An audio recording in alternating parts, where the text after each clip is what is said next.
looked at IAS 19. അപ്പോൾ അതിന്റെ questions നമ്മൾ നോക്കിയായിരുന്നു. And I think we have also started with IFRS 2.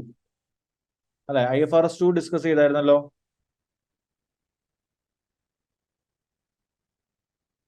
അല്ലെ, IFRS 2-ൽ നമ്മൾ ബേസിക്കലി രണ്ട് ടൈപ്പ് പേയ്മെന്റ്സ് ആയിരുന്നു ഉണ്ടായിരുന്നു പറഞ്ഞായിരുന്നു. എന്തൊക്കെയായിരുന്നു? ഇക്വിറ്റിയും ദെൻ ക്യാഷ് സെറ്റിൽഡും ഇക്വിറ്റി സെറ്റിൽഡ്, ഇങ്ങനെ രണ്ട് അക്കൗണ്ടിങ് ട്രീറ്റ്മെന്റ്സ് നമ്മൾ പഠിച്ചായിരുന്നു.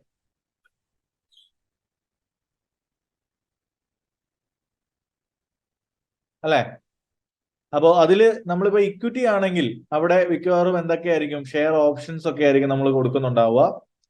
So then will account it as debit asset or expense. Credit എന്തിലോട്ട് പോകുന്ന പറഞ്ഞേ?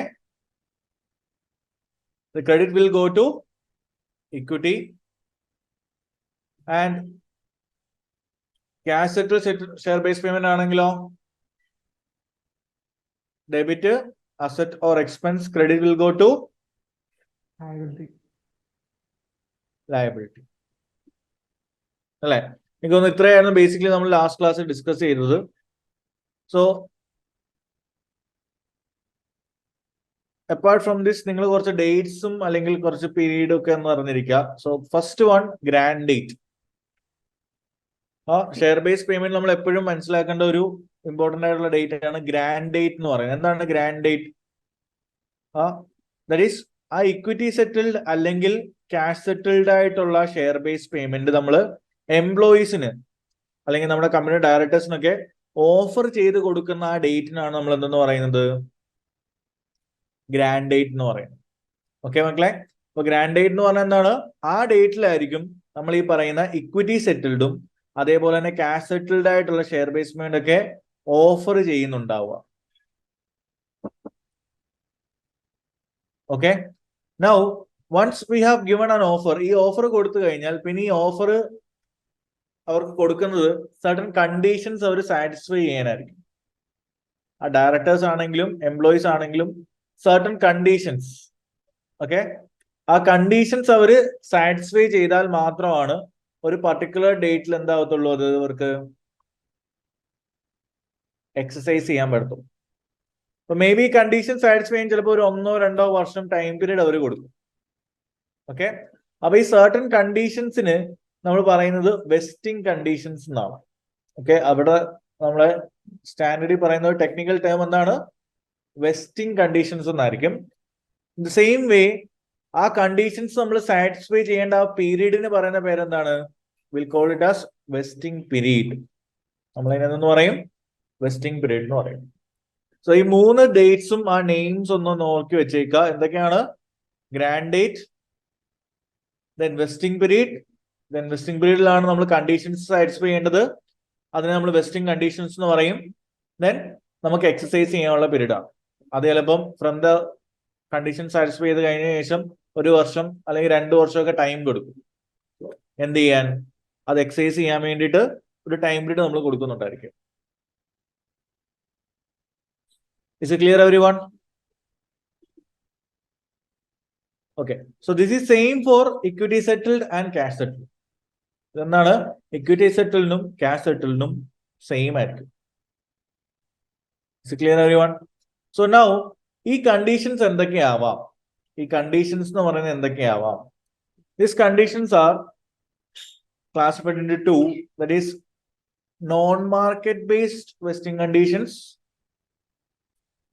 and market based vesting conditions. അപ്പൊ ഞാൻ ഇത് സമ്മറൈസ് ചെയ്ത് നിങ്ങൾക്ക് പെട്ടെന്ന് എല്ലാ കാര്യങ്ങളും ഓർത്തിരിക്കാൻ വേണ്ടിയിട്ടാണ് ഇങ്ങനെ ഒരു ഡ്രോയിങ്സിൽ പറയുന്നത്. അപ്പോ കണ്ടീഷൻസ് എന്ന് പറയുന്നത് എന്തൊക്കെയാവാം? Vesting conditions can be non market based and market based. അതൊന്നെങ്കിൽ നോൺ മാർക്കറ്റ് ബേസ്ഡ് ആയിരിക്കാം അല്ലെങ്കിൽ മാർക്കറ്റ് ബേസ്ഡ് ആയിരിക്കാം.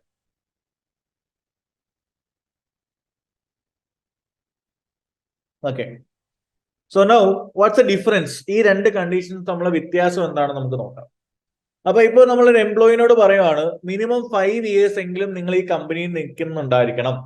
നെക്സ്റ്റ് 3 years അല്ലെങ്കിൽ 5 yearsലേക്ക് നിങ്ങൾ ഈ കമ്പനിയിൽ നിൽക്കുന്നുണ്ടായിരിക്കണം. So basically the condition is a service period. Service period ആണ് നിങ്ങൾ കണ്ടീഷൻ ആയിട്ട് പറഞ്ഞത്. സോ സർവീസ് പീരീഡ് എന്ന് പറയുന്ന ആ ഒരു condition, is it market based or non market based? അത് മാർക്കറ്റ് ബേസ്ഡ് വെസ്റ്റിംഗ് കണ്ടീഷൻ ആണോ non market based vesting condition ആണോ? യെസ്, അതെന്താണ്? Non market based vesting condition ആണ്. നൗ നമ്മുടെ ഷെയറിന്റെ price, something based on share price, നമ്മുടെ കമ്പനിയുടെ ഷെയറിന്റെ price ഇത്രത്തോളം എത്തണം. അപ്പൊ ഷെയറിന്റെ പ്രൈസിനെ ബേസ് ചെയ്ത് ഞാൻ ഒരു കണ്ടീഷൻ പറയുവാണ്, ഓർ പി റേഷ്യോ, അങ്ങനെ എന്തെങ്കിലും ഒരു പർട്ടിക്കുലർ ഷെയർ ബേസ്ഡ് ആയിട്ടുള്ള ഒരു കണ്ടീഷൻ ഞാൻ പറഞ്ഞു. അത് മാർക്കറ്റ് ആണോ നോൺ മാർക്കറ്റ് ആണോ? അതെന്താണ്? മാർക്കറ്റ് ആണ്. Okay, so this conditions can B depends upon എന്താ the factors which is related to the market. അതിനെ നമ്മൾ മാർക്കറ്റ് ബേസ്ഡ് വെസ്റ്റിംഗ് കണ്ടീഷൻസ് എന്ന് പറയുന്നു. In the same way service period പോലത്തെ കണ്ടീഷൻസ് ഒക്കെ എന്താണ്? Will call it as non market based vesting conditions. So clear ആണോ ഇതെല്ലാവർക്കും? സോ ക്ലിയർ ആണോ മക്കളെ? നൗ അപ്പൊ ഈ കണ്ടീഷൻസ് നമ്മൾ പഠിച്ചു വെക്കുന്ന എന്തിനാന്ന് വെച്ച് കഴിഞ്ഞാൽ, so in the last class actually we have discussed about the measurement part. നമ്മൾ മെഷർമെന്റിന്റെ ഭാഗം നോക്കിയായിരുന്നു അല്ലെ? അപ്പൊ എങ്ങനെ ഇക്വിറ്റി സെറ്റിലിനെ മെഷർ ചെയ്യണം, അതേപോലെ തന്നെ ക്യാഷ് സെറ്റിലിനെ മെഷർ ചെയ്യണം എന്നുള്ളത് നമ്മൾ ജസ്റ്റ് പറഞ്ഞു പോയത്. So I think specifically we discussed about equity settle. അപ്പൊ ഇക്വിറ്റി സെറ്റിലിനെ എങ്ങനെ മെഷർ ചെയ്യണോ നമ്മൾ പഠിച്ചേ? How we discussed about the measurement. എന്തായിരുന്നു rule? Equity settle share based payment ആണെങ്കിൽ how will you measure it?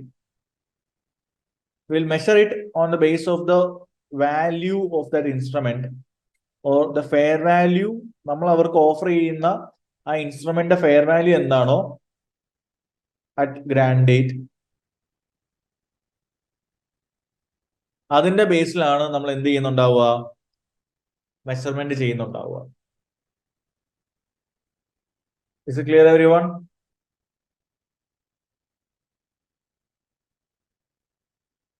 Okay ആണോ മക്കളെ? സപ്പോസ് ആ ഫെയർ വാല്യൂ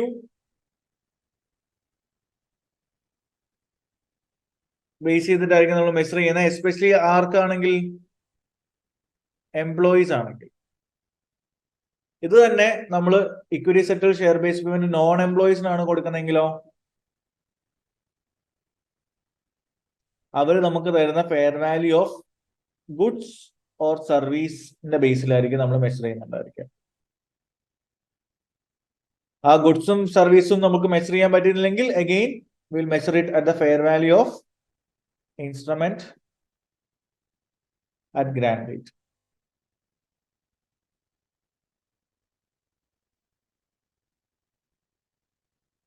ഓക്കെ ആണോ?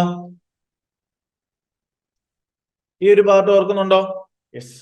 സോ അതിന്റെ മീനിങ് എന്താണെന്ന് വെച്ച് കഴിഞ്ഞാൽ, അപ്പോൾ ഇക്വിറ്റി സെറ്റിൽ ഷെയർ ബേസ്ഡ് പേയ്മെന്റിലേക്ക് വരുമ്പോൾ നമുക്ക് സർട്ടൻ കണ്ടീഷൻ സാറ്റിസ്ഫൈ ചെയ്യണം.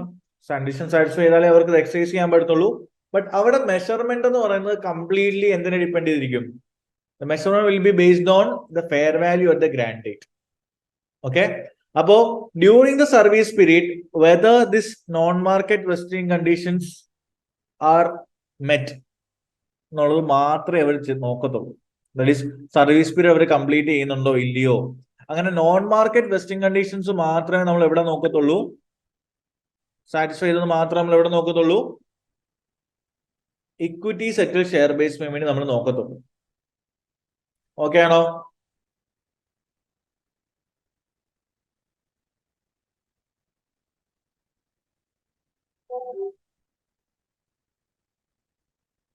ഓക്കെ ആണോ മക്കളെ? പക്ഷേ cash settle share based payment ആവുമ്പോൾ we know that we are measuring the liability. നമ്മൾ ലയബിലിറ്റി ആണ് മെഷർ ചെയ്യുന്നത്. That is how much cash we have to pay in future. അപ്പോ അവിടെ സപ്പോസ് ഈ പറയുന്ന ഇക്വിറ്റി ഇൻസ്ട്രുമെന്റിന്റെ മാർക്കറ്റ് വാല്യൂ മാറുവാണെങ്കിൽ we have to adjust for the market value as well. So the difference is, when it comes to equity settled share based payment, measurement will be always made as per the grant date. Grand ഡേറ്റിലെ fair വാല്യൂലായിരിക്കും measurement വരുന്നത്. പിന്നീട് അതിനൊരു change വരുത്തുണ്ടാവില്ല. ആകെ നമ്മൾ എന്തിനെ മാത്രമേ affect ചെയ്യത്തുള്ളൂ? Changes will get only affected by the fact that whether non market vesting conditions are met. നമുക്കൊരു ക്വസ്റ്റ്യൻ ചെയ്യുമ്പോൾ ഇത്രൂടെ ക്ലിയർ ആവും. അപ്പൊ non market vesting condition meet ചെയ്തോ ഇല്ലയോ എന്ന് മാത്രമേ നമ്മളോട് നോക്കത്തുള്ളൂ. ഓക്കെ. പക്ഷെ ക്യാഷ് സെറ്റിലോട്ട് വരുമ്പോൾ വി നോ ദാറ്റ് നമ്മൾ ഫ്യൂച്ചറിൽ ക്യാഷ് കൊടുക്കണം. So the payment will be depend upon the share price. അപ്പൊ ഷെയർ പ്രൈസ് മാറുന്നുണ്ടെങ്കിൽ അതിന്റെ റിഫ്ലക്ഷൻ എവിടെ വരണം? നിങ്ങളുടെ ലയബിലിറ്റി മെഷർമെന്റ്സിലും വരണം. അപ്പോ when you are measuring it year 1 നിന്ന് ഇയർ 2 വരുമ്പോൾ ചിലപ്പോൾ ഷെയറിന്റെ പ്രൈസ് മാറുന്നുണ്ടാവാം. അപ്പൊ അതനുസരിച്ച് നിങ്ങളുടെ എന്തും മാറും? നിങ്ങളുടെ ലയബിലിറ്റിയുടെ എമൗണ്ടും മാറും. Okay. So when it comes to cash settled share based payment, we need to adjust for both market and non-market vesting conditions. നമ്മൾ മാർക്കറ്റും അതേപോലെ നോൺ മാർക്കറ്റ് വെസ്റ്റിംഗ് കണ്ടീഷൻസ് നമ്മൾ എന്ത് ചെയ്യുന്നുണ്ടായിരിക്കും? അഡ്ജസ്റ്റ് ചെയ്യുന്നുണ്ടായിരിക്കും.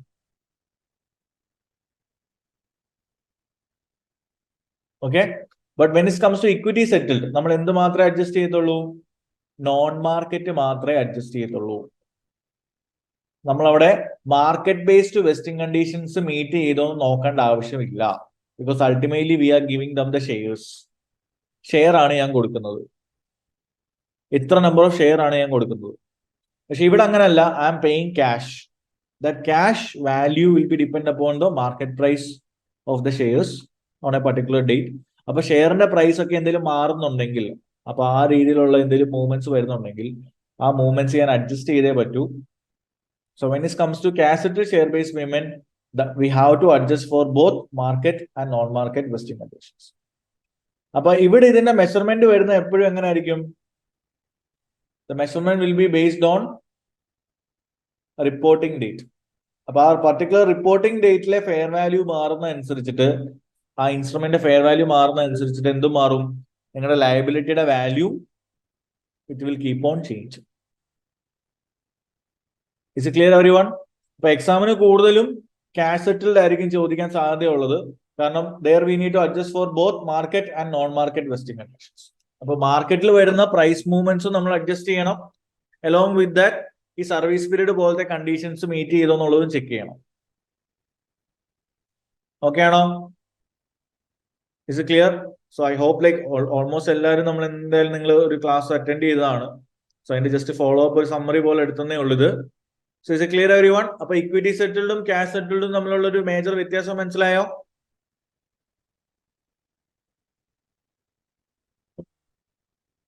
ഡൗട്ട്സ് ഉണ്ടെങ്കിൽ ചോദിക്കണേ.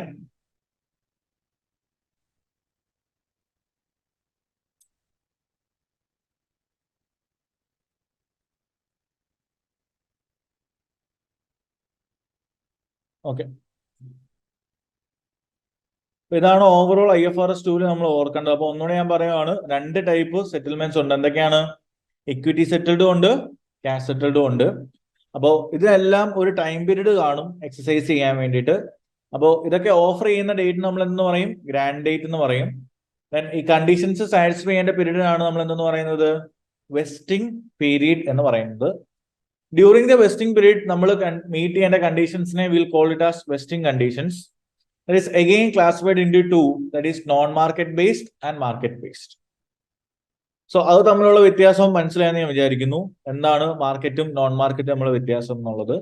Something which is specific to the company, അതിനെ നമ്മൾ നോൺ മാർക്കറ്റ് എന്നും, മാർക്കറ്റ് റിലേറ്റഡ് ആയിട്ടുള്ള കണ്ടീഷൻസ് ബേസ് ചെയ്തിട്ടാണ് ക്രൈറ്റീരിയ തരുന്നെങ്കിൽ അതിനെ നമ്മൾ മാർക്കറ്റ് ബേസ്ഡ് കണ്ടീഷൻസ് എന്നും പറയും. ഓക്കെ ആണോ? ഫൈൻ. ഇനിയും ഈ സെറ്റിൽമെന്റ്സിന്റെ കേസിലോട്ട് വരുമ്പോൾ 2 ടൈപ്പ് സെറ്റിൽമെന്റ് ഉണ്ട്, ഇക്വിറ്റി ആൻഡ് ക്യാഷ്. അപ്പൊ ഇതിന്റെ രണ്ടിനെയും മെഷർമെന്റ് സെയിം ആണോ എന്നുള്ളതാണ് ചോദ്യം. ഇക്വിറ്റിയുടെ കേസിൽ മെഷർമെന്റ് മിക്കവാറും നടക്കുന്ന എന്തിന്റെ ബേസിലായിരിക്കും മക്കളെ? ഗ്രാൻഡ് ഡേറ്റിലുള്ള ഇക്വിറ്റി ഇൻസ്ട്രുമെന്റ്സിന്റെ ഫെയർ വാല്യൂവിന്റെ ബേസ് ചെയ്തായിരിക്കും മെഷർമെന്റ് വരുന്നത്. ഓക്കെ. അല്ലെങ്കിൽ അത് നോൺ എംപ്ലോയീസ് ആയിരിക്കണം. നോൺ എംപ്ലോയീസ് നമുക്ക് തരുന്ന ഗുഡ്സ് ഓർ സർവീസ് വല്ലതും ആണെങ്കിൽ ഓട്ടോമാറ്റിക്കലി അവർ നമുക്ക് തരുന്ന ഗുഡ്സ് ഓർ സർവീസിന്റെ ഫെയർ വാല്യൂ കണ്ടുപിടിക്കുക, അതിലായിരിക്കും മെഷർമെന്റ് പോകുന്നത്. ബട്ട് ലയബിലിറ്റിയിലേക്ക് വരുമ്പോൾ V know that we are paying cash. It is cash settled share based payment. അപ്പോ ഷെയറിന്റെ വാല്യൂ കൂടുന്നതനുസരിച്ചിട്ട് നമ്മൾ കൊടുക്കുന്ന പേയ്മെന്റ് അവിടെ കൂടും അല്ലെ. So every year we have to remeasure this liability according to the fair value also on the reporting date. അപ്പോ liability ആയതുകൊണ്ട് we have to adjust for the share price. അതെന്താണ്, ഒരു മാർക്കറ്റ് ബേസ്ഡ് കണ്ടീഷൻ ആണ്. And obviously we have to adjust for the fact that നമ്മളിപ്പോ ഒരു 50 പേർക്ക് ആണ് ഈ ക്യാഷ് സെറ്റിൽഡ് കൊടുക്കുന്നുണ്ടെങ്കിൽ 50 പേരും ചിലപ്പോൾ 3 വർഷം നിൽക്കണമെന്നില്ല, കുറച്ചു പേരൊക്കെ പോവും. അപ്പൊ പോകുന്നതനുസരിച്ച് നമ്മുടെ ലയബിലിറ്റി കുറയും. സോ പോകുന്നുണ്ടെങ്കിൽ അതെന്താ, അവർ ആ non market based condition meet ചെയ്യാത്തതുകൊണ്ടാണ്. So we have to adjust for non market based conditions and market based conditions. എവിടെ, cash settle share based payment ആണെങ്കിൽ. Equity settle share based payment ആണെങ്കിൽ അത് വേണ്ട, നമുക്കത് ചെയ്യേണ്ട ആവശ്യമില്ല. We only need to adjust for the fair value of instrument at the grand date. Because അവിടെ നമ്മുടെ അസംഷൻ എന്താണെന്ന് വെച്ചാൽ ദിസ് മാർക്കറ്റ്, സോ വേണമെങ്കിൽ നിങ്ങൾ ജസ്റ്റ് ഒന്ന് നോട്ട് ചെയ്ത് വെച്ചോ. ബിക്കോസ് അവിടെ നമ്മുടെ അസംഷൻ ഈ മാർക്കറ്റ് റിലേറ്റഡ് ചേഞ്ചസ് എല്ലാം ഓൾറെഡി എവിടെ അഡ്ജസ്റ്റ് ആണ്, already got incorporated in the fair value. ആ ഇക്വിറ്റി ഇൻസ്ട്രുമെന്റ് ഫെയർ വാല്യൂവിനകത്തില് ഈ മാർക്കറ്റ് റിലേറ്റഡ് അഡ്ജസ്റ്റ്മെന്റ്സ് എല്ലാം ഓൾറെഡി റിഫ്ലക്റ്റഡ് ആയിരിക്കും എന്നാണ് നമ്മുടെ assumption. Is it clear?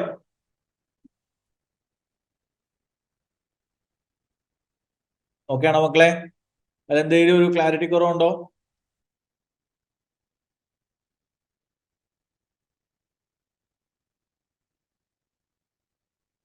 Okay ആണോടാ?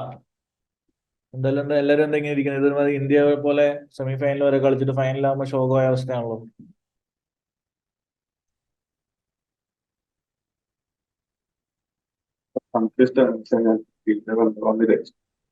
എന്താ മക്കളെ കൺഫ്യൂസ്ഡ് ആണ്, ഞാൻ ഒന്നും കൂടെ വീഡിയോ വാച്ച് ചെയ്തോളാം.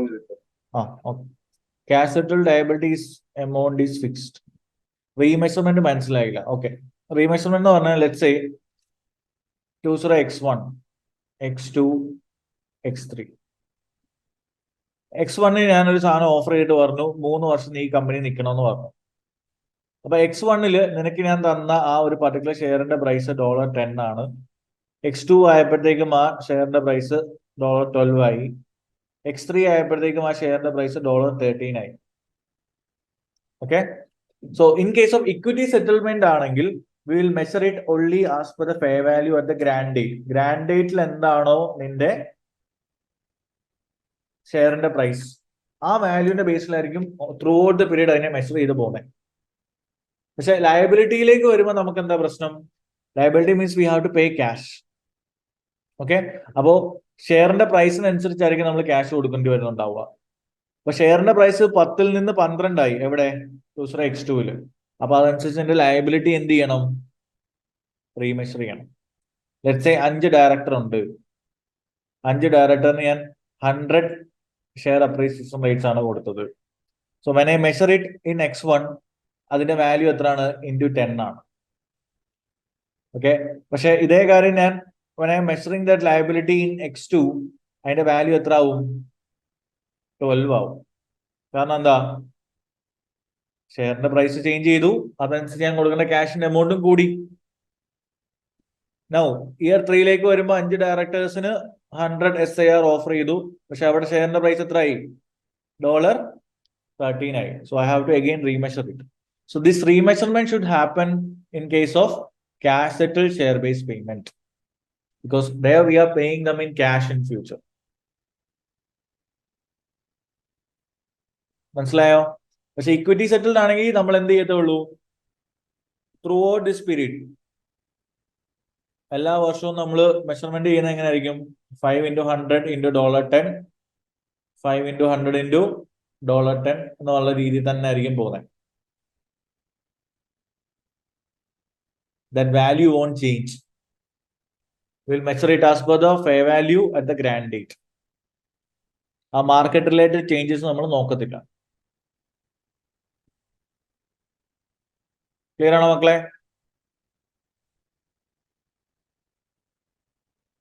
പക്ഷെ ഇവിടെ രണ്ടിടത്തും ലെറ്റ്സ് സേ ഡയറക്ടേഴ്സ് കുറഞ്ഞു. അപ്പൊ എനിക്ക് തോന്നി എല്ലാ ഡയറക്ടേഴ്സും 5 വർഷം നിൽക്കത്തില്ല. ആ സെക്കൻഡ് ഇയർ ആകുമ്പം ഒരു ഡയറക്ടർ പോകും. അപ്പൊ ഞാൻ ഇനി എത്ര പേർക്ക് ലയബിലിറ്റി മെഷർ ചെയ്താൽ മതി? 4 പേർക്ക് മെഷർ ചെയ്താൽ മതി. ആ ഒരു ചേഞ്ച് നമ്മൾ രണ്ടിടത്തും കൊണ്ടുവരും. ബിക്കോസ് അതെന്താ, നോൺ മാർക്കറ്റ് ബേസ്ഡ് ആണ്. മനസ്സിലായോ? സോ ഈ ഒരു ചേഞ്ച് എന്ന് പറയുന്നത് ഇപ്പൊ നമ്മൾ 5-ൽ നിന്ന് 4 ആയി എന്ന് പറയുന്ന ആ ചേഞ്ച് എന്താ? അത് നോൺ മാർക്കറ്റ് ബേസ്ഡ് കണ്ടീഷൻ ആണ്. ദാറ്റ് ഈസ് ആ സർവീസ് പീരീഡ് കംപ്ലീറ്റ് ചെയ്യാത്തതുകൊണ്ട് സാറ്റിസ്ഫൈ ആവാതെ പോയതാ. That will get adjusted both in case of cash settled and equity settled share based. Are you getting it? ഇപ്പൊ ഒരു ക്ലിയർ പിക്ചർ കിട്ടിയോ എല്ലാവർക്കും?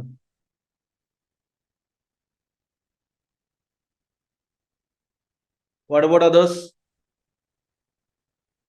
Basil, Emil? Sir, പിന്നെ നമ്മൾ ഈ അലോക്കേഷൻ ചെയ്യുമല്ലോ ഈ 3 വർഷത്തേക്കുള്ളതെന്ന് പറയുമ്പോൾ ഞാൻ ബേസിക്കലി ആ മെഷർമെന്റ് പാർട്ട് മാത്രമേ പറഞ്ഞുള്ളൂ. ഇത് അലൊക്കേഷൻ ചെയ്യുന്നതിലൂടെ ഞാൻ വന്നില്ല. ഞാൻ ജസ്റ്റ് ആ വാല്യുവേഷൻ എന്താ ചേഞ്ച് എന്നുള്ളത് മാത്രമേ ഞാൻ പറയുന്നുള്ളൂ. ഇത് കംപ്ലീറ്റ് അല്ല മക്കളെ, ഞാൻ ജസ്റ്റ് ആ വാല്യുവേഷന്റെ പാർട്ട് മാത്രമേ ഞാൻ പറഞ്ഞിട്ടുള്ളൂ. ഇതിന്റെ ട്രീറ്റ്മെന്റ് ഞാൻ വന്നില്ല. ട്രീറ്റ്മെന്റിലേക്ക് നമ്മൾ എത്തിയിട്ടില്ല.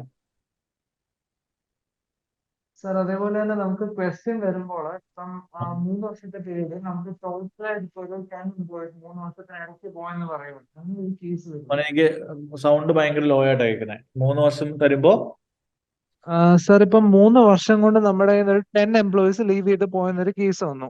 അപ്പൊ നമ്മൾ അതിനെ എങ്ങനെ കാണിക്കുന്നത്? ഈ 3 വർഷം പീരീഡ് സ്പെസിഫിക് ആയിട്ട് പറഞ്ഞിട്ട് ഏത് പീരീഡിലാണ് പോകുന്നതെന്ന് ഒന്നും പറഞ്ഞിരുന്നില്ല. ഓക്കെ, അപ്പോ ലെറ്റ്സ് സേ ഇയർ 1-ൽ തന്നെ നിനക്കറിയാം വി എക്സ്പെക്ടിങ് ദാറ്റ് 50 എംപ്ലോയീസ് ഉണ്ടായിരുന്നു. 50 എംപ്ലോയീസിന് 10 പേര് over the period of 3 years പോകുമെന്നാണ് നിനക്ക് ആദ്യം തന്നെ അറിയാം, അല്ലേ? അതാണോ സെക്രട്ടറി? അങ്ങനെയാണെങ്കിൽ ഞാൻ ആദ്യം തൊട്ടേ എന്ത് ചെയ്യത്തുള്ളൂ? 40 പേർക്കുള്ള സാധനമേ റെക്കഗ്നൈസ് ചെയ്ത് പോകത്തുള്ളൂ. Because I know that by the time നമ്മൾ എപ്പോഴും നോക്കുന്നത് വെസ്റ്റിംഗ് പീരീഡ് എത്തുമ്പോഴത്തേക്കും എത്ര പേര് റിമെയിൻ ചെയ്യും എന്നുള്ളതാണ്. വെസ്റ്റിംഗ് പീരീഡ് കഴിഞ്ഞിട്ട് എക്സസൈസ് ചെയ്യുമ്പോൾ എത്ര പേര് എക്സസൈസ് ചെയ്യുന്നുണ്ടായിരിക്കും according to your best estimate. അപ്പോൾ ഇനിഷ്യലി തന്നെ നിനക്കിപ്പോ അറിയാം 10 പേര് ലീവ് ചെയ്യും over the period of 3 years. അപ്പൊ ഞാൻ റിമൈനിങ് 40 പേർക്കുള്ള എക്സ്പെൻസ് റെക്കഗ്നൈസ് ചെയ്താൽ മതി. ഓക്കെ, പക്ഷെ X2-ൽ എത്തിയപ്പോൾ നിന്റെ അസംഷൻ മാറി. 10 പേര് പോകത്തില്ല, 5 പേര് ലീവ് ചെയ്യത്തുള്ളൂ എന്ന് തോന്നി. അപ്പൊ ഞാൻ എന്റെ അസംഷൻ മാറ്റും. അത്ര 50-ൽ നിന്ന് 5 കുറയ്ക്കും. 45-നെ ഞാൻ ചിലപ്പോൾ എന്ത് ചെയ്യത്തുള്ളൂ? എക്സ്പെൻസ് റെക്കഗ്നൈസ് ചെയ്യും. മൂന്നാമത്തെ വർഷം ആകുമ്പോൾ എനിക്ക് കംപ്ലീറ്റ് ഒരു പിക്ചർ കിട്ടും. ശരിക്കും ചിലപ്പോൾ 2 പേരായിരിക്കും പോയിട്ടുണ്ടാവും. അപ്പൊ ഞാൻ എത്ര പേർക്ക് എക്സ്പെൻസ് റെക്കഗ്നൈസ് ചെയ്യണം? 48 പേർക്ക്. So it's all depends upon ആ പർട്ടിക്കുലർ റിപ്പോർട്ടിംഗ് ഡേറ്റിൽ ഈ എക്സസൈസ് ചെയ്യുന്ന സമയത്ത് എത്ര പേര് എക്സസൈസ് ചെയ്യും എന്ന് നിനക്കൊരു പിക്ചർ കാണും മൈൻഡിൽ, അല്ലെങ്കിൽ ഒരു എസ്റ്റിമേഷൻ കാണും. അത് എല്ലാ വർഷവും മാറും. മനസ്സിലായോ? നമ്മളെപ്പോഴും ആ പർട്ടിക്കുലർ ഡേറ്റിൽ നിങ്ങളുടെ ബെസ്റ്റ് എസ്റ്റിമേറ്റ് എന്താണോ അതിൽ വെച്ചിട്ട് വേണം എന്ത് ചെയ്യാൻ? എക്സ്പെൻസ് റെക്കഗ്നൈസ് ചെയ്ത് പോകാൻ. We'll make the changes prospectively. We'll make these changes prospectively. കാരണം it's a change in estimate. Previous year വന്നിട്ട് നമ്മൾ ചേഞ്ചസ് മാറ്റത്തില്ല. We'll be making these changes prospectively. Clear ആണോ?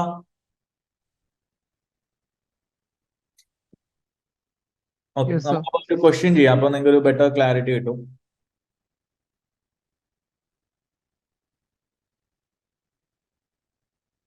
So just read this question.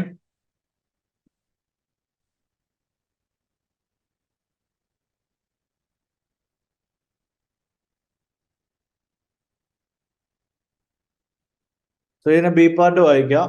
So here they said that the Mois has an equity investment in Yenong. The directors of Yenong are inexperienced and would like to know how some share appreciation rights should have been accounted for. അപ്പൊ share appreciation rights എങ്ങനെ account ചെയ്യണമെന്ന് ഇവർക്ക് അറിയത്തില്ല. So now tell me, share appreciation rights എന്ന് പറഞ്ഞാൽ എന്താ? Is it cash settled or equity settled?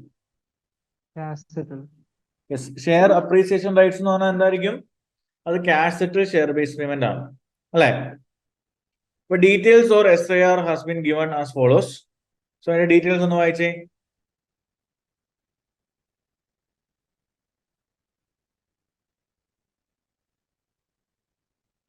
Can you see the question? So on October 2005, the Yenong, the company, granted 500 share appreciation rights to its 300 managers. 500 share appreciation rights ആണ് കൊടുക്കുന്നത്. എത്ര പേർക്കാണ്?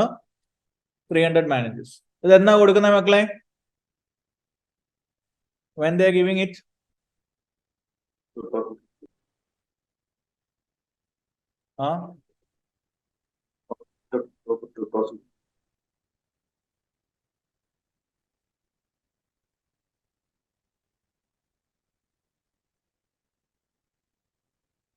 So they are giving it on October, അല്ലേ? October 20x5-ലാണ്.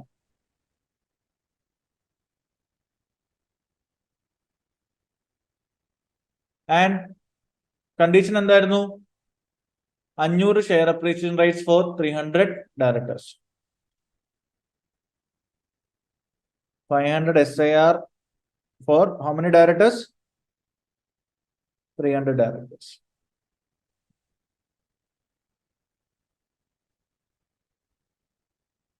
So 300 managers.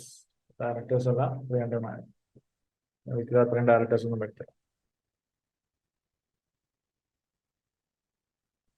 Okay, ആണല്ലോ. Yes. ഇതിന്റെ vesting period എത്ര മാസമാണെന്ന് നോക്കിയേ, അല്ലെങ്കിൽ എത്ര വർഷമാണ് vesting period? The all rights will get vested on September 20x7. അപ്പോൾ 30 സെപ്റ്റംബർ ആകുമ്പോഴാണ് ഇതിന്റെ എന്ത് വരുന്നത്? ഇത് വെസ്റ്റ് ചെയ്യുന്ന എന്നായിരിക്കും 30 സെപ്റ്റംബർ 20x7-ലാണ് ഇത് വെസ്റ്റ് ചെയ്യുന്നത്.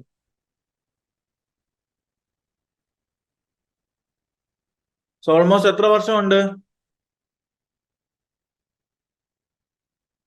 It will take 2 years. Okay ആണല്ലോ. ഇപ്പൊ 2 years കഴിയുമ്പോൾ ഇവർക്ക് എക്സസൈസ് ചെയ്ത് തുടങ്ങാം. എത്ര വർഷമാണ് എക്സസൈസ് ചെയ്യാൻ കൊടുത്തേക്കുന്നത്? They can be exercised from 1st October 20x7 to 30 September 20x7. അപ്പൊ അഡീഷണലി ഒരു 2 വർഷം കൊണ്ട് എന്തിനു കൊടുത്തിട്ടുണ്ട്? ഇത് എക്സസൈസ് ചെയ്യാൻ വേണ്ടി കൊടുത്തിട്ടുണ്ട്. They have given additionally 2 years to exercise it. അപ്പൊ അത് ഞാൻ പറഞ്ഞല്ലോ എപ്പോഴാ, കാരണം അത്രയും ഡിപ്പെൻസ് ഓൺ ദർ ക്രൈറ്റീരിയ. അപ്പൊ അവരുടെ വിഷയമാണ് ഇത് എപ്പോൾ എക്സസൈസ് ചെയ്യണമെന്നുള്ളത്. So the grand date, the value of SIR was $10 ആണ് ഗ്രാൻഡ് ഡേറ്റിലെ value. It was estimated that 5% of the manager would leave during the vesting period. അപ്പൊ ആദ്യം തന്നെ അവർ എസ്റ്റിമേറ്റ് എത്രയാണ്? 5% മാനേജേഴ്സ് ലീവ് ചെയ്യുന്നുള്ളതാണ്. Okay. At 30 September 20x6, the estimate of how many managers would leave the vesting period remained at 5% itself. അപ്പോൾ number of managers that will leave എപ്പോഴും എത്രയാണ്? 5%. So now I have to recognize this expense. നമുക്ക് expense recognise ചെയ്യണമല്ലോ. അപ്പൊ 1 വർഷം കഴിഞ്ഞപ്പോൾ expense recognise ചെയ്യാൻ പോവാണ് മക്കളെ. എത്ര പേർക്കാണ്? മൊത്തം എത്ര മാനേജേഴ്സ് ഉണ്ട്? മൊത്തം എത്ര മാനേജേഴ്സ് ഉണ്ടായിരുന്നു? 300.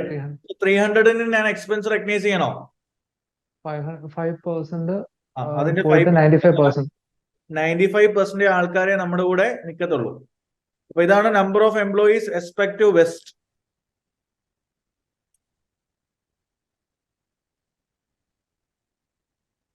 അല്ലേ? പെർഫെക്റ്റ്. അതില് ഓരോരുത്തർക്കും നമ്മൾ എത്ര ഷെയർ അപ്രീസിയേഷൻ റേറ്റ് കൊടുക്കുന്നത്? We are giving them 500 SIR. We are giving them 500 SIR. So now, അതിന്റെ വാല്യുവേഷൻ നമ്മൾ ഏതെടുക്കണം? Is it $9 or 10? ഗ്രാൻഡ് ഡേറ്റിലെ വാല്യൂ എടുക്കോ റിപ്പോർട്ടിംഗ് ഡേറ്റിലെ വാല്യൂ എടുക്കോ? റിപ്പോർട്ടിംഗ് ഡേറ്റിലെ. യെസ്, കാരണം ഇത് ക്യാഷ് സെറ്റിൽഡ് ആണ്. സോ നമ്മൾ റിപ്പോർട്ടിംഗ് ഡേറ്റിലെ വാല്യൂ എടുക്കണം. അപ്പൊ വാല്യൂ എത്ര വരുന്നത് മക്കളെ? $9. ഓക്കെ. സോ മൂവിങ് ഫോർദർ, ഇത് ബാക്കി സ്റ്റെപ്പ് ഞാൻ പറയാം. ആദ്യം ഇതിന്റെ വാല്യൂ എത്ര എന്ന് കണ്ടുപിടിച്ചപ്പോ 300-ന്റെ 95% എത്ര വരും? 300-ന്റെ 95% എന്ന് പറയുമ്പോൾ എത്ര വരും മക്കളെ? 285.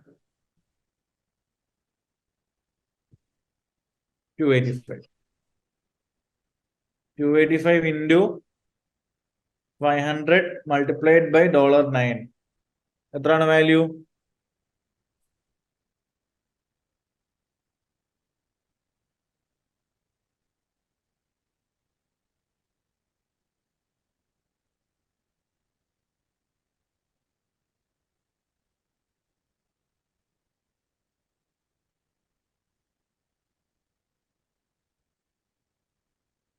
എത്ര വരുന്ന value? 16,833. 3,000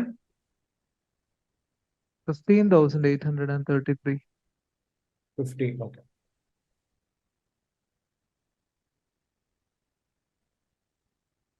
One five, sir. 15. Sorry. അപ്പൊ ഈ വാല്യൂ എന്ന് പറയുന്നത് നിങ്ങളുടെ എക്സ്പെൻസ് ആണ്, ആക്ച്വലി നിങ്ങളുടെ എക്സ്പെൻസ് ആണ്. But do we need to charge the whole expense in the first year itself? ഇത് ഫസ്റ്റ് ഇയറിൽ തന്നെ ചാർജ് ചെയ്യേണ്ട ആവശ്യമുണ്ടോ? No. അല്ല, ഇത് തന്നെയാണോ വന്നത്? 285 into 500 into 9? Into 9. Oh, 1 minute, sir.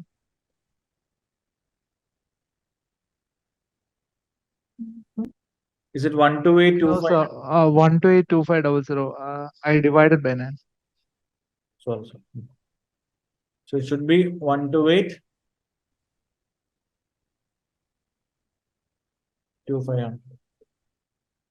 ഇതാണ് ടോട്ടൽ എക്സ്പെൻസ് വരുന്നത്. പക്ഷെ ഇത് മൊത്തം നമ്മൾ ഫസ്റ്റ് ഇയറിൽ തന്നെ ചാർജ് ചെയ്യണോ? P&L വേണ്ട. കാരണം നമുക്കറിയാം ഇത് 2 വർഷം അവര് നമ്മുടെ കമ്പനി വർക്ക് ചെയ്യുന്ന സമയത്ത് നമ്മൾ കൊടുക്കേണ്ട സാധനമാണ്. അപ്പോൾ what ever the expense of that particular share options or share based payment, അത് നമ്മൾ എന്ത് ചെയ്യണം? We should spread it over the vesting period. നമ്മളത് ഓവർ ദ വെസ്റ്റിംഗ് പീരീഡിലേക്ക് എന്ത് ചെയ്യുക? സ്പ്രെഡ് ചെയ്യുക. ദാറ്റ് ഈസ് ഇത് ടോട്ടൽ ആണ്. This your total expense as on 30 September 2006. അതിൽ ഇപ്പൊ 1 ഇയറേ കംപ്ലീറ്റ് ആയിട്ടുള്ളൂ. ടോട്ടൽ വെസ്റ്റിംഗ് പീരീഡ് എത്രയായിരുന്നു മക്കളെ? ടോട്ടൽ വെസ്റ്റിംഗ് പീരീഡ് എത്രയായിരുന്നു? 2 years. അപ്പോ 1 out of 2 കംപ്ലീറ്റ് ആയിട്ടുള്ളൂ. സോ പെർഫോമൻസ് ഒബ്ലിഗേഷൻ അവർ നമുക്ക് തന്നത് 1 വർഷത്തെയാണ്. 1 വർഷത്തെ സർവീസേ അവർ തന്നിട്ടുള്ളൂ എംപ്ലോയീസ്. അപ്പൊ ബുക്സിൽ ഞാൻ എത്ര വർഷത്തെ എക്സ്പെൻസ് റെക്കഗ്നൈസ് ചെയ്താൽ മതി?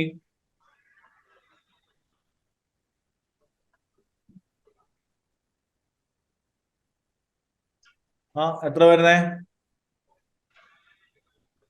641,250.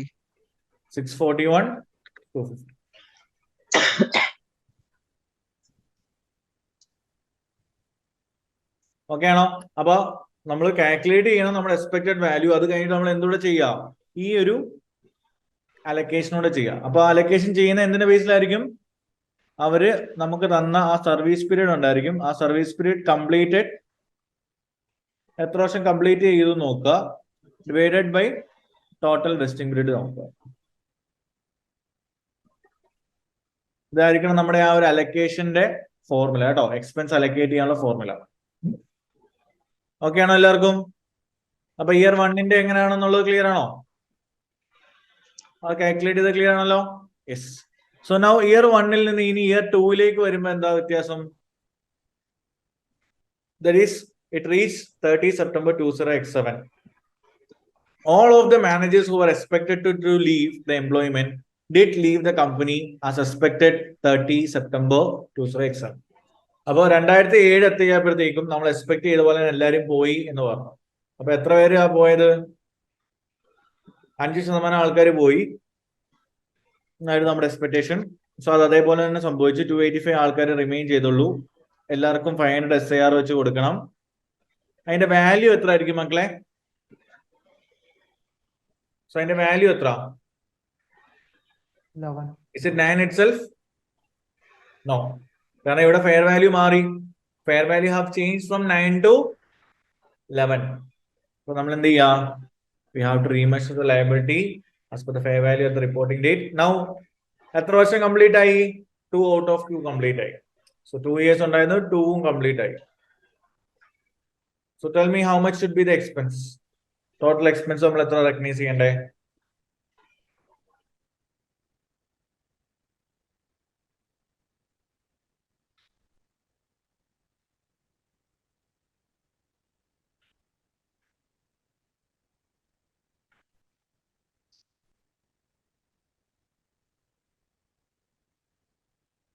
എത്രയാണ് മക്കളെ വരുന്ന value? 156,700. 500.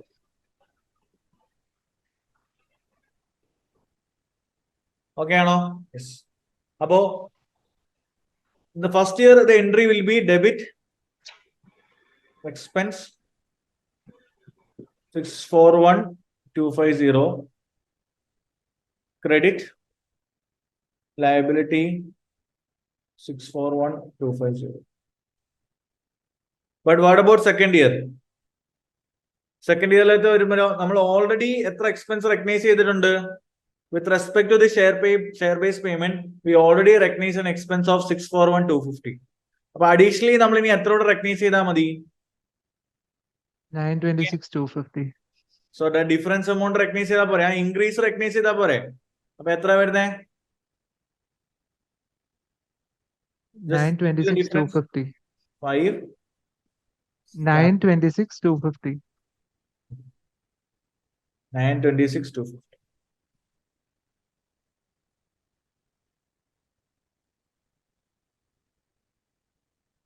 $926,250. Okay, so this is the total expense we have recognized. അപ്പോൾ അല്ലെങ്കിൽ total liability. So as on date ഞാൻ recognize ചെയ്തേക്കുന്ന 30 September X7-ല് ഞാൻ recognize ചെയ്തിരിക്കുന്ന total liability എത്രയാണ്? 156,750 ആണ്.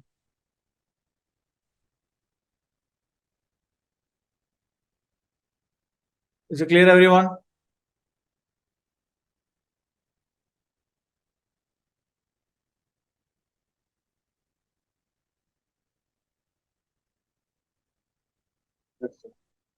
Yes, sir.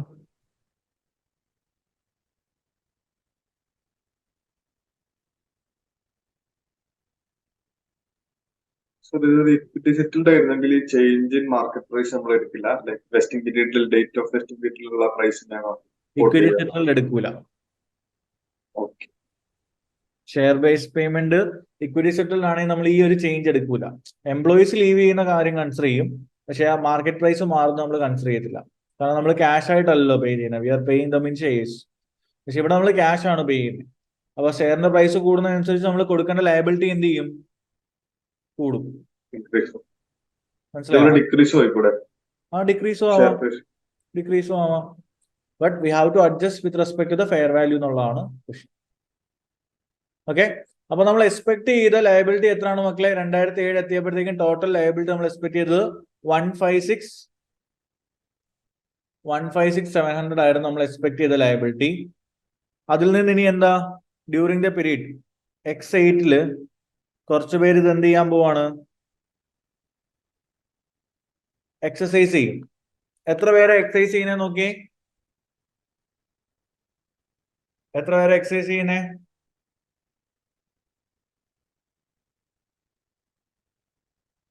During the period X8-ല് 2 വർഷം നമ്മൾ എക്സസൈസ് ചെയ്യാൻ കൊടുത്തിട്ടുണ്ട്. 60 പേര് എക്സസൈസ് ചെയ്യും. 60 people will exercise it. അപ്പൊ 60 into ഓരോരുത്തർക്കും 500 SIR. Okay, so will pay them in cash അല്ലെ? സോ എത്ര ആണ് അന്നത്തെ ഷെയറിന്റെ ഇൻട്രിൻസിക് വാല്യൂ നോക്കി? Intrinsic value means the present value of future cash flow എടുത്തിട്ടുള്ള വാല്യൂ ആണ് കേട്ടോ. The core value, the actual value എന്നൊക്കെ നമ്മൾ പറയും. So how much it is? 10.15. So 10.5 ആണ്. സോ അത്രയും നമ്മൾ എന്ത് ചെയ്തു? എക്സസൈസ് ചെയ്തു. അവർ എക്സസൈസ് ചെയ്തു എന്ന് വെച്ച് കഴിഞ്ഞാൽ that is settled. Company perspective നോക്കുമ്പോൾ എന്താ? അവരുടെ എക്സസൈസ് ചെയ്തു. സോ ദാറ്റ് ഈസ് സെറ്റിൽഡ് അല്ലെ? So how much they have settled now? എത്രയാണ് അതിന്റെ എമൗണ്ട്? 156,750-ല് 60 പേര് സെറ്റിൽ ചെയ്തതിന്റെ പേയ്മെന്റ് നമ്മൾ എത്ര കൊടുത്തേ? ഓരോരുത്തർക്കും 10.5. So this is the intrinsic value. അത് നോട്ട് ചെയ്ത് വെച്ചേക്കുക. എപ്പോഴും നമ്മൾ ആ ഇൻട്രിൻസിക് വാല്യൂ ആയിരിക്കും എന്ത് ചെയ്യുന്നേ? സെറ്റിൽമെന്റ് നടത്തുന്നുണ്ടാവുക.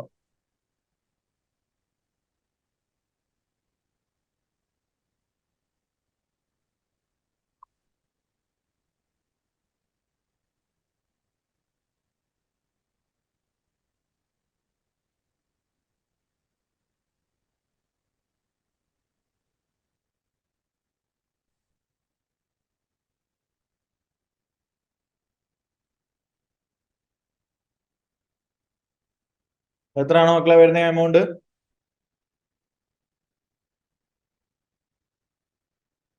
So 60 into 500 into 10.5 എത്ര വന്നേ?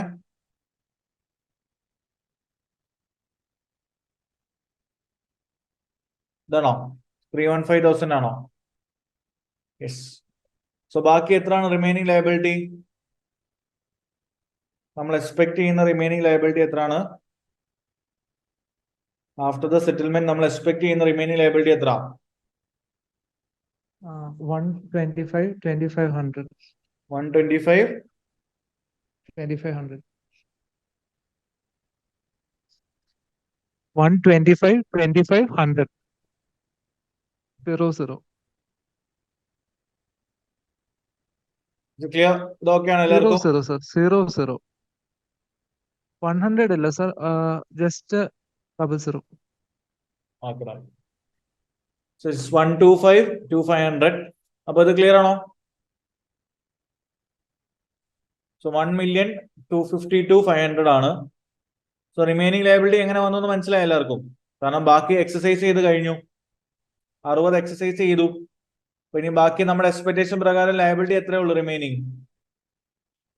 1,252,500 ഉള്ളൂ. Is it okay for everyone? Okay. Now, as on 30 September 2008, ആ വർഷത്തെ ഇയർ എൻഡ് എത്തിയപ്പോ, so I know that, so 285 employees ആണ് ലീവ് ബാക്കി ഉണ്ടായിരുന്നത്. അതിൽ നിന്ന് 60 പേര് സെറ്റിൽ ചെയ്തു. സോ ബാക്കി ഇനി എത്ര പേരുണ്ട് മക്കളെ? എത്ര പേരുണ്ട്? 225 ആൾക്കാർ റിമൈൻ ചെയ്യുന്നുണ്ട്. അവർക്ക് നമ്മൾ 500 SIR ഓൾറെഡി ഓഫറിലാണ്. ഓക്കെ, അപ്പൊ റിപ്പോർട്ടിംഗ് ഡേറ്റ് എത്തുമ്പോൾ ഇത് റിപ്പോർട്ടിംഗ് ഡേറ്റിലെ ബേസിൽ വേണം എന്ത് ചെയ്യാൻ? ലയബിലിറ്റി റീമെഷർ ചെയ്യാൻ അല്ലേ? അപ്പോ 60 പേര് സെറ്റിൽ ചെയ്ത് കഴിഞ്ഞ് ബാക്കി 225 പേരുണ്ട്, 225 ആൾക്കാരുണ്ട്. ഓരോരുത്തർക്കും 500 SIR. അതിന്റെ വാല്യൂ എത്ര? റിപ്പോർട്ടിംഗ് ഡേറ്റ് ആയപ്പോഴത്തേക്ക് അതിന്റെ വാല്യൂ എത്ര നോക്കിയേ? ഫെയർ വാല്യൂ എത്രയായി? ആ ലയബിലിറ്റി നമ്മൾ റീമെഷർ ചെയ്യാൻ പോവാണ് റിപ്പോർട്ടിംഗ് ഡേറ്റിൽ. സോ ഫെയർ വാല്യൂ എത്രയായി? Increase to 12. 12ലേക്ക് ഇൻക്രീസ് ആയി അല്ലെ? Increase to 12. So how much it is? ആ ടോട്ടൽ ലയബിലിറ്റിയുടെ വാല്യൂ എത്ര നോക്കിയേ? നമ്മൾ എക്സ്പെക്ട് ചെയ്യുന്നതിനേക്കാളും കൂടുതലാണോ കുറവാണോ? Check it out. നമ്മുടെ ബുക്സ്, നമ്മുടെ ഒരു ഐഡിയ പ്രകാരം ഓപ്പണിംഗ് ലയബിലിറ്റി 156,700 ഉണ്ടായിരുന്നു, 7,500 ഉണ്ടായിരുന്നു. അതിൽ നിന്ന് ഒരു 60 പേര് സെറ്റിൽ ചെയ്തു. സോ ബാക്കി ഇത്രയാണ് ലയബിലിറ്റി വരുന്നതെന്നായിരുന്നു നമ്മുടെ അസംഷൻ. പക്ഷെ അതിൽ നിന്ന് ക്ലോസിംഗ് എത്തിയപ്പോഴത്തേക്കും, because of the increase in the fair value, what is your remeasured liability? നിങ്ങളുടെ ലയബിലിറ്റി റീമെഷർ ചെയ്ത വാല്യൂ എത്ര വരും മക്കളെ?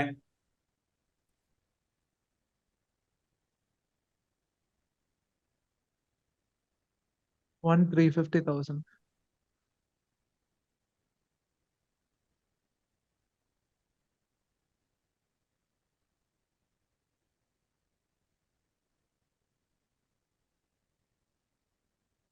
1,350,000.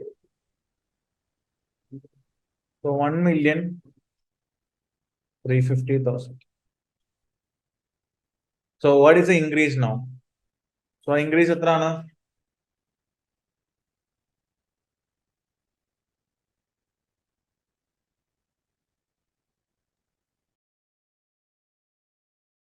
$97,500. എത്രയാണ്? 97,500. 97,500. അപ്പോ ഇതാണ് ഇൻക്രീസ്. ഓക്കെ, അപ്പൊ ഇത് നമ്മൾ എന്താണ്? നമ്മൾ എക്സ്പെക്ട് ചെയ്തതിനേക്കാൾ ലയബിലിറ്റി കൂടിയതാണ്. അപ്പോ ഇൻക്രീസ് ഇൻ ലയബിലിറ്റി. അപ്പൊ അത് എങ്ങോട്ട് പോകണം?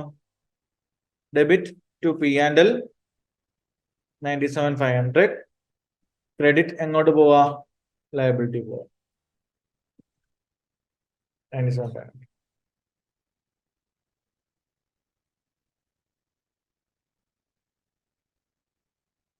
Clear everyone? അപ്പോ this is how the questions can come. SIR-ൽ നിന്ന് ക്വസ്റ്റ്യൻ വരുന്നത് ഈ ഒരു മോഡലിലായിരിക്കും കേട്ടോ.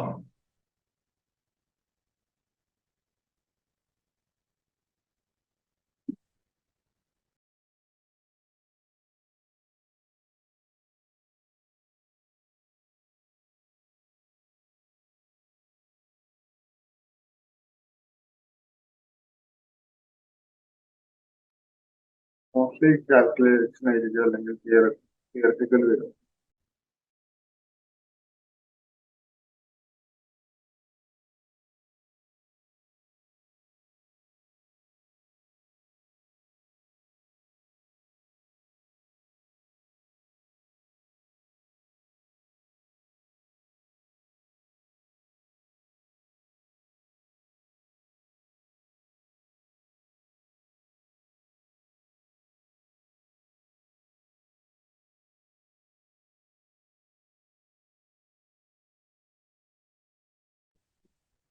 ഓക്കെ, അപ്പൊ നമുക്ക് നെക്സ്റ്റ് ഒരു ഇക്വിറ്റി സെറ്റിലിന്റെ ഭാഗം നോക്കിയാലോ. അപ്പൊ ഇക്വിറ്റി സെറ്റിൽ ഇവിടെ ആകെ വ്യത്യാസം വരാൻ പോകുന്നത് എന്ത് മാത്രമായിരിക്കും? ഈ ചേഞ്ച് ഇൻ വാല്യൂ വരുത്തില്ല എന്നുള്ളതാണ് കേട്ടോ. ആ ചേഞ്ച് ഇൻ വാല്യൂ എന്ന് പറഞ്ഞ സംഭവം എവിടെ വരത്തില്ല? ഇക്വിറ്റി സെറ്റിൽ വരത്തില്ല. ബട്ട് ബാക്കിയെല്ലാം എന്തായിരിക്കും? Will be almost same. Set അല്ലേ? Is it clear for everyone?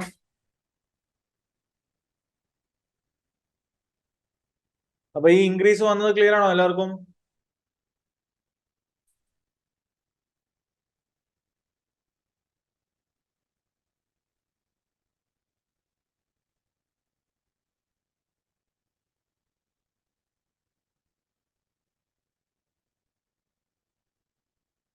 Can you reply in the chat?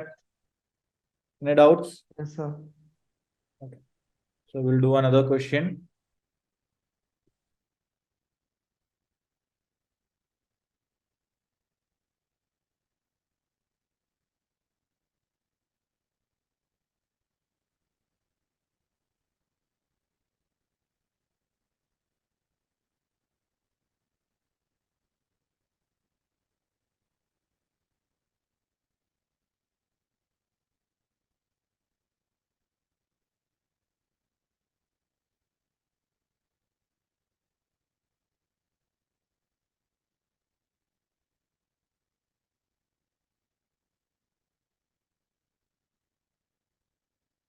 So read exhibit number 2.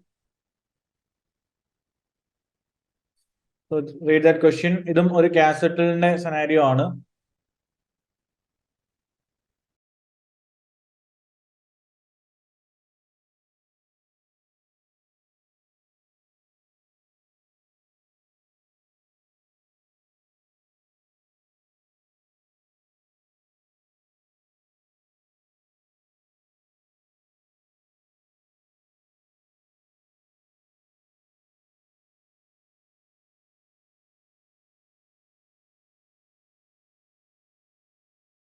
So ഇവിടെ നമ്മൾ 250 cash set share base payment 1500 എംപ്ലോയീസിന് 1500 എംപ്ലോയീസിനാണ് കൊടുക്കുന്നത്. On the condition that the employee remains in his employment for the next 3 years. The cash is payable at the end of 3 years based on the share price of the entity's shares on that date.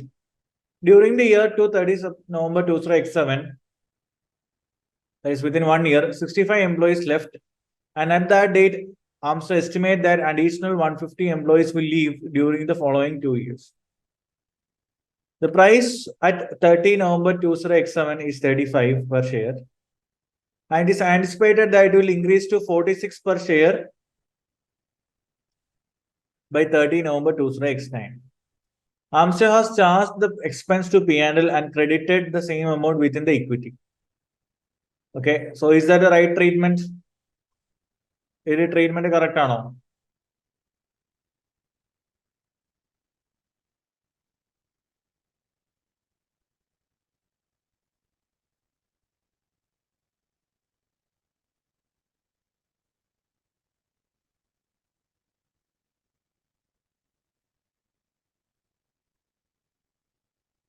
മക്കളെ, ഇത് cash settled അവർ credit ചെയ്തിരിക്കുന്ന ഇക്വിറ്റിയിലോട്ടാണ്. അത് correct ആയിട്ടുള്ള treatment ആണോ? No. അല്ല. Credit എങ്ങോട്ടാ പോകട്ടെ? Liability. The credit should go to liability. Okay. അപ്പോ ആ കറക്റ്റ് ആയിട്ടുള്ള അക്കൗണ്ടിംഗ് ട്രീറ്റ്മെന്റ് എന്ന് പറഞ്ഞേ.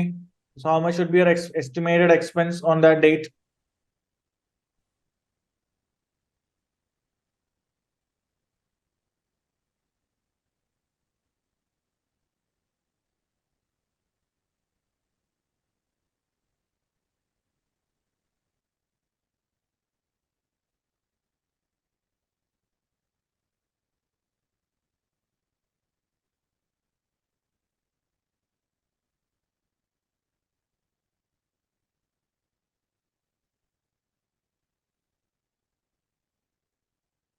എത്ര ആയിരിക്കും വാല്യൂ വരുന്നത്?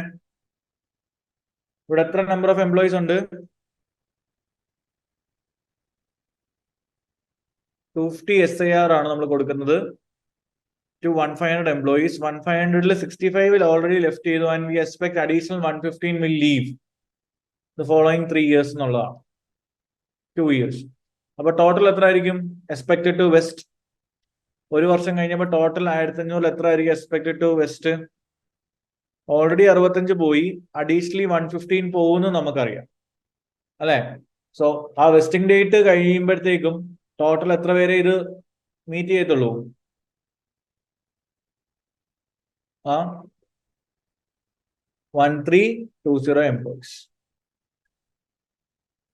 1320 എംപ്ലോയീസ് ആയിരിക്കും മൊത്തത്തിൽ ഇത് എക്സസൈസ് ചെയ്യുന്നുണ്ടാവുക. ഓക്കെ, ഓരോരുത്തർക്കും നമ്മൾ എത്ര SIR വെച്ചിട്ടാ കൊടുക്കാന്ന് പറഞ്ഞേ? 250. ഓരോരുത്തർക്കും നമ്മൾ എത്ര SIR കൊടുക്കാൻ നമുക്കല്ലേ പറഞ്ഞേക്കണേ? 250. 250യോ? യെസ്. അപ്പൊ ഇൻറ്റു 250 വരും. അതിന്റെ വാല്യൂ എത്രയാണ് വരുന്നത്? 35. 37 ആണോ? ഇൻക്രീസ് ടു 48 എന്ന് പറയുന്നുണ്ട്, അതാണ് ഡൗട്ട്. 37 എടുക്കോ 48 എടുക്കോ? 35. ഉറപ്പാ?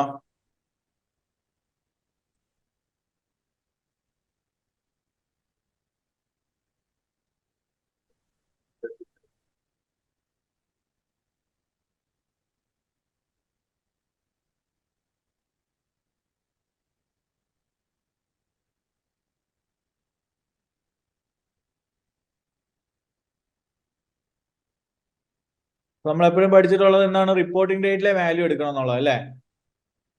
Yes, sir.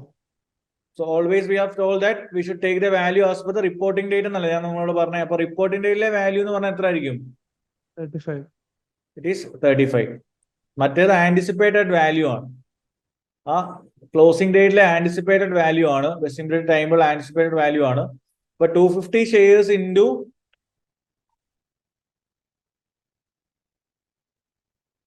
എത്ര? 35. അതിൽ തന്നെ ഇപ്പൊ എത്ര വർഷം കംപ്ലീറ്റ് ആയി? അതാണ് ഇപ്പൊ എത്ര വർഷം കംപ്ലീറ്റ് ആയി മക്കളെ? 1 ഇയർ കംപ്ലീറ്റ് ആയി.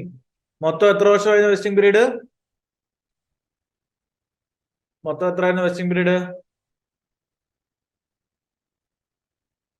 വെസ്റ്റിംഗ് പീരീഡ് വാസ് 3 years അല്ലെ? സോ 1 out of 3 ആയിരിക്കും നമുക്ക് എക്സ്പെൻസ് ആയിട്ട് പോകുന്നത്. So how much it is? Total amount പറഞ്ഞേ. 850,000. എത്ര മക്കളെ? 3,850,000.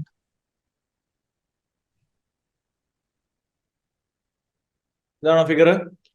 3,850,000. 3850.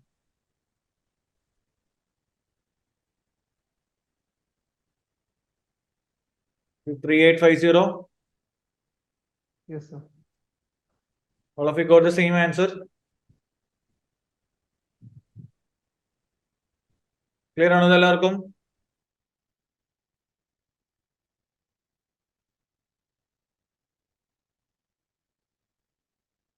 So this is how we'll account for share based payment. അപ്പോൾ ഷെയർ ബേസ്ഡ് പേയ്മെന്റ് ഒരു ഓവറോൾ അക്കൗണ്ടിങ് ട്രീറ്റ്മെന്റ് ഇതായിരിക്കും. സോ ക്വസ്റ്റ്യൻസും നമ്മൾ ചെയ്തിട്ടുണ്ട്. സോ മോർ ഓവർ വളരെ ബേസിക് കാൽക്കുലേഷൻ ആണ്. So stick to the very basic part. അപ്പോൾ ആ ഫണ്ടമെന്റൽ റൂൾസ് അറിഞ്ഞിരിക്കുക എന്നുള്ളതാണ് നിങ്ങളോട് കൂടുതലും മനസ്സിലാക്കേണ്ടത്. അല്ലാതെ ഒരു ഹയർ എൻഡിലുള്ള ക്വസ്റ്റ്യൻസ് ഒന്നും ഇതിൽ നിന്ന് വരത്തില്ല. Is that clear everyone?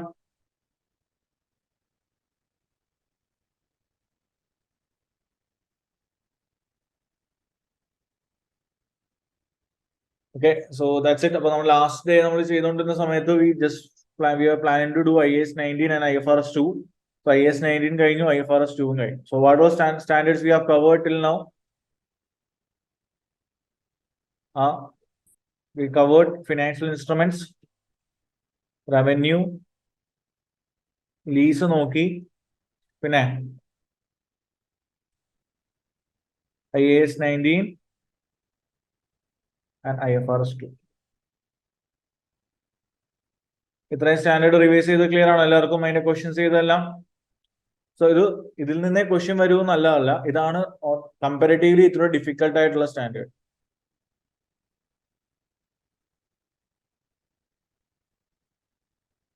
Is that clear?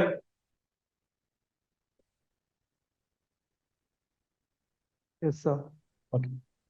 So now mostly എനിക്ക് തോന്നുന്നു എല്ലാവരും ചോദിക്കുന്ന ഒരു സ്റ്റാൻഡേർഡ് അല്ലെങ്കിൽ ആസ്കിംഗ് ടു റിവൈസ് ആണ്, അല്ലെങ്കിൽ നമ്മൾ പ്ലാൻ ചെയ്ത standard IAS 12. So will do that revision. So what is IAS 12? IAS 12 എന്ന് പറഞ്ഞാൽ basically it is income tax ആണ്. അതിൽ തന്നെ 2 ഏരിയാസ് വരുന്നുണ്ട്. That is now onwards when we calculate P&L, അപ്പൊ നമ്മൾ ടാക്സ് എക്സ്പെൻസ് നമ്മൾ കാൽക്കുലേറ്റ് ചെയ്യുന്ന സമയത്ത് it will include the impact of current plus deferred effect വരണം. So it will include current plus deferred. So when you are asked to calculate the tax expense, it should be current tax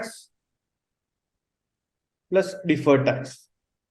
So ഇതിന്റെ രണ്ടിന്റെ impact വേണം നമ്മൾ എവിടെ വരാൻ, P&L വരാൻ. അതെന്താന്ന് നമുക്ക് നോക്കാം. എന്താണ് കറന്റ്, എന്താണ് ഡിഫേർഡ് എന്നുള്ളത് നമുക്ക് ജസ്റ്റ് റിവേഴ്സ് ചെയ്യാം. So just keep in your mind, ഇപ്പൊ ടാക്സ് എക്സ്പെൻസ് കാൽക്കുലേറ്റ് ചെയ്യുമ്പോൾ it is not just the current tax expense we have to consider. Current ടാക്സിന്റെ കൂടെ നമ്മൾ എന്തോടെ കൺസിഡർ ചെയ്യണം? We should consider the deferred tax element as well. Okay, so first we'll look at the current tax element. എന്താണ് current tax എന്ന് പറയുന്നത്? It is basically the current year tax charge. Current ഇയറിലെ പ്രോഫിറ്റിന്റെ മണ്ടയ്ക്ക് നമുക്ക് വരുന്ന ഒരു ടാക്സ് ചാർജ് ആണ് എന്തെന്ന് പറയുന്നത്, ഈ കറന്റ് ടാക്സ് എന്ന് പറയുന്നത്, അല്ലെ? So let's say 2023. ഇപ്പൊ 2023 നമ്മൾ ക്രിയേറ്റ് ചെയ്ത പ്രോഫിറ്റ് എന്താണോ ആ പ്രോഫിറ്റ് ഇൻടു ടാക്സ് പെർസെന്റേജ്, അതാണ് കറന്റ് ഇയേഴ്സ് ടാക്സ് ചാർജ് എന്ന് പറയുന്നത്. പക്ഷേ വി നോ ദാറ്റ് ഈ 2023 എമൗണ്ട് ഞാൻ പേ ചെയ്യുന്ന എന്നായിരിക്കും? I will be paying in 2024. അപ്പോ ഇതെന്ന് പറയുന്നത് അൾട്ടിമേറ്റ്ലി എന്ത് മാത്രമാണ്? It is just an estimate. അത് നമ്മുടെ എസ്റ്റിമേറ്റ് ആണ്. ഒരു എക്സ്പെൻസ് റെക്കഗ്നൈസ് ചെയ്യാൻ വേണ്ടി നമ്മളൊരു എസ്റ്റിമേറ്റ് ഇടുന്നതാണ്. നമുക്ക് അടുത്ത വർഷം വരെ ബുക്സ് അക്കൗണ്ട് ചെയ്യാൻ വെയിറ്റ് ചെയ്തിരിക്കാൻ പറ്റത്തില്ല. നമുക്ക് FS ഇഷ്യൂ ചെയ്തേ പറ്റും. അപ്പൊ നമ്മുടെ ഒരു ഓൾറെഡി ഉള്ളൊരു അസംഷൻ ഒക്കെ വെച്ച് നമ്മൾ എടുക്കുന്ന ഒരു എസ്റ്റിമേറ്റ് എമൗണ്ട് ആണ് ഈ current year tax profit into tax rate എന്ന് പറയുന്ന amount. So which is this estimated figure. But in the same way നമ്മൾ 2023 എന്ത് വിധിച്ചിട്ടുണ്ടായിരിക്കും? സോറി 2022 പ്രീവിയസ് ഇയറിലും നമ്മളിങ്ങനെ ഒരു എസ്റ്റിമേറ്റ് വെച്ചിട്ടുണ്ടായിരിക്കും, അല്ലെ? ആ എസ്റ്റിമേറ്റ് നമ്മൾ പേ ചെയ്യുന്ന എന്നായിരിക്കും? അതിന്റെ പേയ്മെന്റ് നടന്ന എന്നായിരിക്കും? The amount agreed to pay with respect to 2022 2022 estimate നമ്മൾ പേ ചെയ്ത് 2023 So the amount agreed with the tax authority and the estimate will not be the same amount, അല്ലെ? Let's say estimate എടുത്ത് 150,000 ആണെന്ന് വെച്ചോ, പക്ഷെ amount agreed to pay with respect to that year was 170,000. അപ്പൊ നമ്മൾ expect ചെയ്തതിനേക്കാളും അല്ലെങ്കിൽ കഴിഞ്ഞ വർഷം നമ്മൾ റെക്കഗ്നൈസ് ചെയ്തതിനേക്കാളും എക്സ്പെൻസ് കൂടി. So there is an additional 20,000. ആ 20,000 നമ്മൾ പേ ചെയ്തു. പക്ഷെ നമ്മളിത് എവിടെ കാണിക്കും? ബിക്കോസ് ലാസ്റ്റ് ഇയർ നമുക്ക് ഓൾറെഡി കാണിക്കാനുള്ള ഓപ്ഷൻ ഇല്ല, കാരണം FS ഇഷ്യൂ ചെയ്ത് കഴിഞ്ഞു. We already keep the estimate at 150. So now ഈ വർഷം അത് പേ ചെയ്തു, 170 ആണ് പേ ചെയ്തത്, ക്യാഷിൽ പേ ചെയ്തു. സോ അഡീഷണലി നമ്മൾ എക്സ്പെക്ട് ചെയ്യുന്നതിനേക്കാളും 20 അധികം വന്നു, അല്ലെ? So this is like A provision. Last year നമ്മൾ വെച്ചൊരു പ്രൊവിഷൻ ആണ് ഈ പറയുന്ന 150,000. പക്ഷെ ആ പ്രൊവിഷൻ എന്തായി പോയി? നമ്മൾ പേ ചെയ്യുന്നതിനേക്കാളും കുറഞ്ഞു പോയി. ഓക്കെ, സോ അതിന് നമ്മൾ എന്തെന്ന് പറയും? We call it as under provision. So എത്രയാണ് ഇവിടുത്തെ അണ്ടർ പ്രൊവിഷൻ എമൗണ്ട്? 20,000. അപ്പൊ ഈ 20,000 അണ്ടർ പ്രൊവിഷൻ എന്ന് പറഞ്ഞുകൊണ്ട് നമ്മൾ എന്ത് ചെയ്യണം? ഈ വർഷത്തെ നമ്മുടെ കറന്റ് എക്സ്പെൻസിൽ തന്നെ കാണിക്കും. അപ്പൊ കറന്റ് ടാക്സ് എക്സ്പെൻസിൽ along with the current year's estimated charge will include the adjustments for previous year estimate. അപ്പൊ പ്രീവിയസ് ഇയർ എസ്റ്റിമേറ്റും ആക്ച്വൽ എമൗണ്ടും തമ്മിൽ വന്ന വ്യത്യാസത്തിന് നമ്മൾ എന്ത് ചെയ്യും? അഡ്ജസ്റ്റ്മെന്റ് ചെയ്യും. ഓക്കെ, അപ്പൊ പ്രീവിയസ് ഇയറിനെക്കാട്ടിലും ഇഫ് എക്സ്പെൻസ് ഇസ് ഹയർ എങ്കിൽ ആ എമൗണ്ട് നമ്മൾ എന്തെന്ന് പറയും? നമ്മൾ പേ ചെയ്ത എമൗണ്ട് കൂടുതലാണ്. പ്രീവിയസ് ഇയർ വെച്ച എസ്റ്റിമേറ്റിനെക്കാളും പേ ചെയ്ത എമൗണ്ട് കൂടുതലാണെങ്കിൽ then that difference is under provision. അതൊരു അണ്ടർ പ്രൊവിഷൻ എമൗണ്ട് ആയിരിക്കും 20,000. ഓക്കെ, സപ്പോസ് നമ്മൾ 150 എസ്റ്റിമേറ്റ് വെച്ചു, പക്ഷെ ആക്ച്വലി ഒരു 120,000 വന്നുള്ളൂ എന്ന് വെച്ചു. 150 എസ്റ്റിമേറ്റ് വെച്ചതിൽ എത്രയേ വന്നുള്ളൂ? ആക്ച്വലി എമൗണ്ട് 120 വന്നുള്ളൂ. അപ്പൊ നമ്മൾ എത്ര അഡ്ജസ്റ്റ് ചെയ്യണം? 30,000. അപ്പൊ എന്തായിരിക്കും 30,000 അഡ്ജസ്റ്റ്മെന്റ്? നമ്മൾ വെച്ചത് കൂടിപ്പോയി, അല്ലെ? അപ്പൊ നമ്മൾ ഈ വർഷത്തെ എക്സ്പെൻസിൽ നിന്ന് അത് കുറയ്ക്കും, ഈ വർഷത്തെ കറണ്ട് ടാക്സ് എക്സ്പെൻസിൽ നിന്ന് അത് കുറയ്ക്കും. അണ്ടർ പ്രൊവിഷൻ എന്ന് പറഞ്ഞാൽ നമ്മളത് കുറയ്ക്കും. ഓക്കെ, അപ്പൊ കറണ്ട് ഇയേഴ്സ് ടാക്സ് ചാർജ് എന്ന് പറയുന്നതിനകത്തിൽ ബേസിക്കലി 3 അഡ്ജസ്റ്റ്മെന്റ് ആയിരിക്കും വരുന്നുണ്ടാവുക. എന്തൊക്കെയാണ്? Current year profit, then adjustment for under provision or over provision. Under provision ആണെങ്കിൽ ആഡ് ചെയ്യണം, ഓവർ പ്രൊവിഷൻ ആണെങ്കിൽ ഡിവൈഡ് ചെയ്യണം, കുറയ്ക്കണം, സബ്ട്രാക്ട് ചെയ്യണം. ഓക്കെ, അപ്പൊ ഈ 3 അഡ്ജസ്റ്റ്മെന്റോടെ ചേർത്തിട്ട് കിട്ടുന്ന എമൗണ്ട് ആണ് നമ്മുടെ എന്ത്? The current tax expense for the year.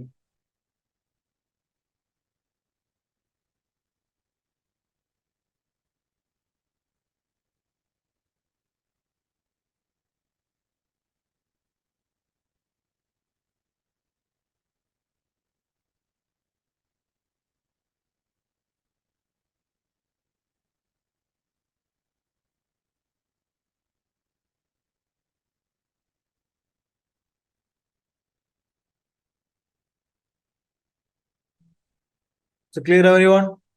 നോക്കണം മക്കളെ.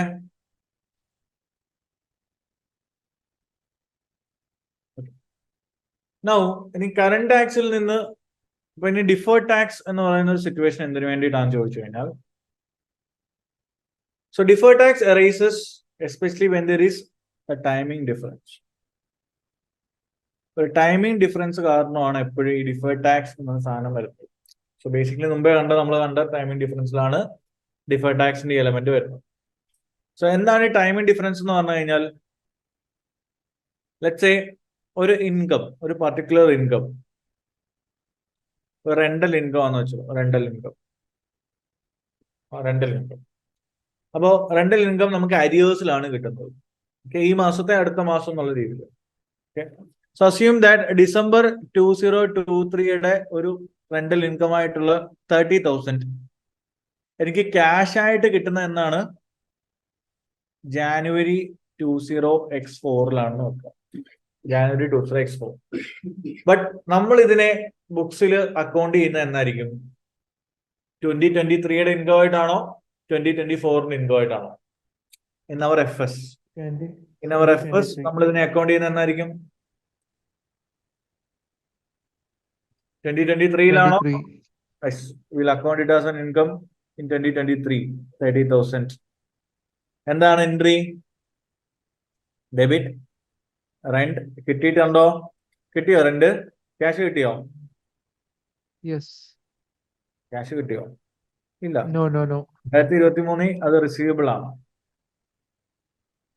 Rent receivable, credit income 30,000.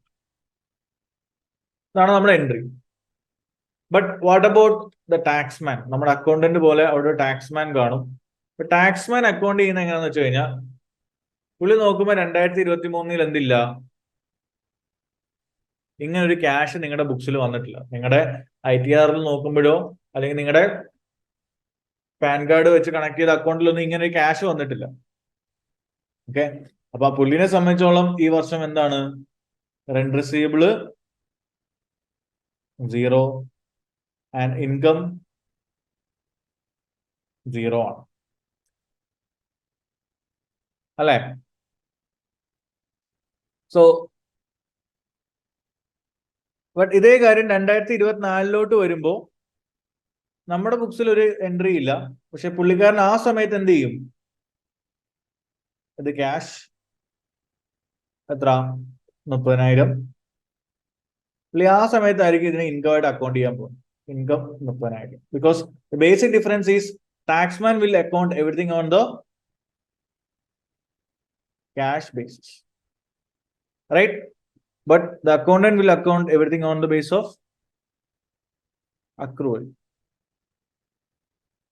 So ഇതാണ് ഫണ്ടമെന്റൽ ഡിഫറൻസ്. അപ്പൊ ഈ ഡിഫറൻസിനെയാണ് നമ്മൾ എന്ന് പറയുന്നത് ടൈമിംഗ് ഡിഫറൻസ് എന്ന് പറയുന്നത്. അപ്പൊ ഈ ടൈമിംഗ് ഡിഫറൻസ് കാരണം വരുന്ന FS വരുന്ന ഇമ്പാക്ട് എന്താണ്? അപ്പോ 2023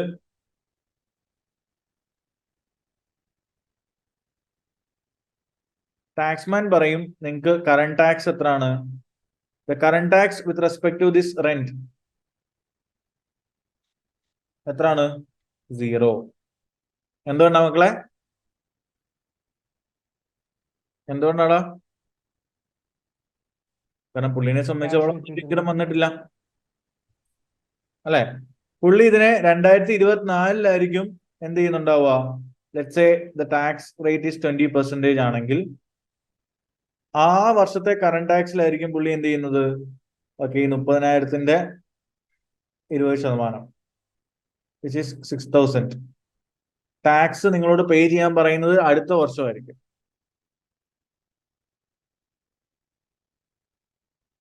ഓക്കെ, പക്ഷെ ഇത് കറക്റ്റ് ആയിട്ടുള്ള ട്രീറ്റ്മെന്റ് ആണോ? ഇങ്ങനെ ചെയ്ത് കഴിഞ്ഞാൽ നിങ്ങളുടെ ബുക്സ് കറക്റ്റ് ആയിട്ട് പോവോ? ഇങ്ങനെ ചെയ്ത് കഴിഞ്ഞാൽ നിങ്ങളുടെ ബുക്സ് കറക്റ്റ് ആയിട്ട് പോവോ? ഇല്ല, നമ്മുടെ ബുക്സ് കറക്റ്റ് ആയിട്ട് പോകത്തില്ല. അപ്പൊ നമ്മൾ എന്താ ചെയ്യണ്ടേ? ഈ കറണ്ട് ടാക്സിൽ ഇത് വരാത്തത് കൊണ്ട് നമ്മൾ അഡീഷണലി ഒരു ഡിഫേർഡ് ടാക്സ് എന്നുള്ളൊരു അക്കൗണ്ടിങ് പ്രൊവിഷൻ ഇടും. നമ്മൾ പുതിയൊരു നോമിനൽ അക്കൗണ്ട് ക്രിയേറ്റ് ചെയ്യും. ജസ്റ്റ് ഒരു നോമിനൽ അക്കൗണ്ട് ക്രിയേറ്റ് ചെയ്യും. അപ്പൊ നോമിനൽ അക്കൗണ്ട് ക്രിയേറ്റ് ചെയ്തിട്ട് നമ്മൾ നോക്കിയപ്പം ഇവിടെ ആ ഒരു അസറ്റ് അല്ലെങ്കിൽ റിസീവബിൾ അല്ലെങ്കിൽ ഒരു ഇൻകം ഉണ്ട്. നമ്മുടെ ബുക്സിൽ അങ്ങനെ ഒരു ഇൻകം ഉണ്ട്. സോ ബുക്സിലുള്ള വാല്യൂവിന് നമ്മൾ എന്തെന്ന് പറയും? ക്യാരിയിങ് വാല്യൂ എന്ന് പറയും അല്ലെ. So carrying value of that rent is 30,000 in our books. But what about the tax books? 2023 ഇതിന്റെ ക്യാരിയിങ് വാല്യൂ എത്ര മക്കളെ? എന്നാണ്? 0 ആണ്. So what is the difference? എത്ര ഡിഫറൻസ്? ക്യാരിയിങ് വാല്യൂവിനേക്കാളും ടാക്സ് ബേസിനേക്കാളും ക്യാരിയിങ് വാല്യൂ കൂടുതലാണ് by 30,000. And we know that this 30,000 is going to get taxable in 2024. അപ്പൊ ഈ വർഷം ടാക്സ് കൊടുക്കണ്ടെങ്കിലും അടുത്ത വർഷം ഇതിന് ടാക്സ് കൊടുക്കേണ്ടി വരും എന്ന് നമുക്കറിയാം. ഓക്കെ, അപ്പൊ എത്ര ശതമാനം ടാക്സ് കൊടുക്കേണ്ടി വരുന്നേ? Tax rate was 20%. So which is 6,000. ഈ 6,000-നെ കറണ്ട് ടാക്സിൽ ബുക്ക് ചെയ്യാൻ പറ്റത്തില്ല. കാരണം കറണ്ട് ടാക്സിൽ ഒരു ടാക്സ് വേണ്ടെന്നാ പറയാം. അപ്പൊ ഡിഫേർഡ് ടാക്സ് എന്ന് പറഞ്ഞുകൊണ്ട് നമ്മളൊരു എൻട്രി കൊടുക്കും. അപ്പോ V know that this difference carrying value asset ആണ് അല്ലെങ്കിൽ ഇൻകം ആണ്. Carrying value exceed the tax base. So that difference, ആ ഡിഫറൻസ് നമ്മൾ എന്തെന്ന് പറയും? സോ ഇവിടെ ഈ ഡിഫറൻസ് ഫ്യൂച്ചറിൽ ടാക്സബിൾ ആണ്. സോ ഇതൊരു ടെമ്പററി ഡിഫറൻസ് മാത്രമാണ്. കാരണം 2024 ഇവരും ഈ സെയിം എമൗണ്ട് അക്കൗണ്ട് ചെയ്യുന്നുണ്ട്. അപ്പോൾ ഡിഫറൻസ് എന്ന് പറഞ്ഞാൽ ടെമ്പററി ടൈമിലേക്ക് മാത്രമാണ്. സോ അല്ലെങ്കിൽ നമുക്ക് ഇനി എന്തെന്ന് പറയാം? Will call it as taxable temporary difference. ആ taxable temporary difference into tax rate ചെയ്ത് കഴിഞ്ഞാൽ, taxable temporary difference into tax rate ചെയ്ത് കഴിഞ്ഞാൽ നിങ്ങൾക്ക് എന്ത് കിട്ടും? You will get the expense. അത് കറന്റ് ടാക്സ് എക്സ്പെൻസ് അല്ല. എന്ന് നമ്മൾ പറയുന്ന പേരെന്താണ് മക്കളെ? It's the deferred tax expense. അപ്പൊ കറന്റ് ടാക്സ് എക്സ്പെൻസിന് പകരം നമ്മൾ അഡീഷണലി പോയിട്ട് ഒരു പുതിയ അക്കൗണ്ട് ക്രിയേറ്റ് ചെയ്യും. എന്താണ്? ഡിഫേർഡ് ടാക്സ് എക്സ്പെൻസ് എന്നാണ്. അപ്പൊ എൻട്രി എത്രയാണ്? Debit deferred tax expense 6,000 and credit deferred tax liability 6,000. Okay, clear ആണോ? ഈ എൻട്രി എഴുതിയത് ക്ലിയർ ആണോ മക്കളെ?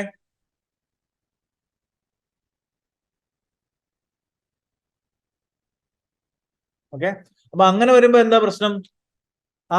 മറ്റേ ആ ഒരു ഇഷ്യൂ അങ്ങ് അവോയ്ഡ് ആയി. അതായത് 2023 ഞാൻ പറഞ്ഞു നിങ്ങളുടെ ടാക്സ് എക്സ്പെൻസ് എന്ന് പറയുന്ന സംഭവം നമ്മൾ കണ്ടുപിടിക്കുമ്പോൾ SOPL ടാക്സ് എക്സ്പെൻസ് നമ്മൾ കണ്ടുപിടിക്കുമ്പോൾ അത് എന്തിന്റെ സം ആയിരിക്കണം? Should be a sum of current plus deferred എന്ന് ഞാൻ പറഞ്ഞു. അപ്പൊ കറന്റിൽ with respect to this rent expense 0 ആണ്. Expense is 0. പക്ഷെ ഡിഫേർഡ് ടാക്സ് എക്സ്പെൻസ് വഴി എത്ര വന്നു? 6,000 വന്നു.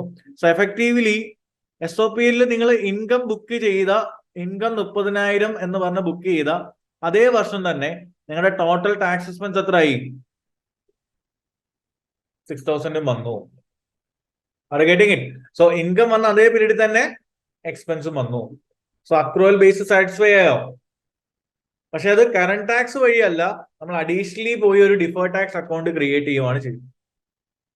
അപ്പൊ ഈ വർഷം ഇൻകം റെക്കഗ്നൈസ് ചെയ്തപ്പോൾ തന്നെ നമുക്ക് ആ എക്സ്പെൻസ് റെക്കഗ്നൈസ് ചെയ്യാൻ പറ്റി. But not through current tax accounting. We have gone ahead and created a new account which is deferred tax.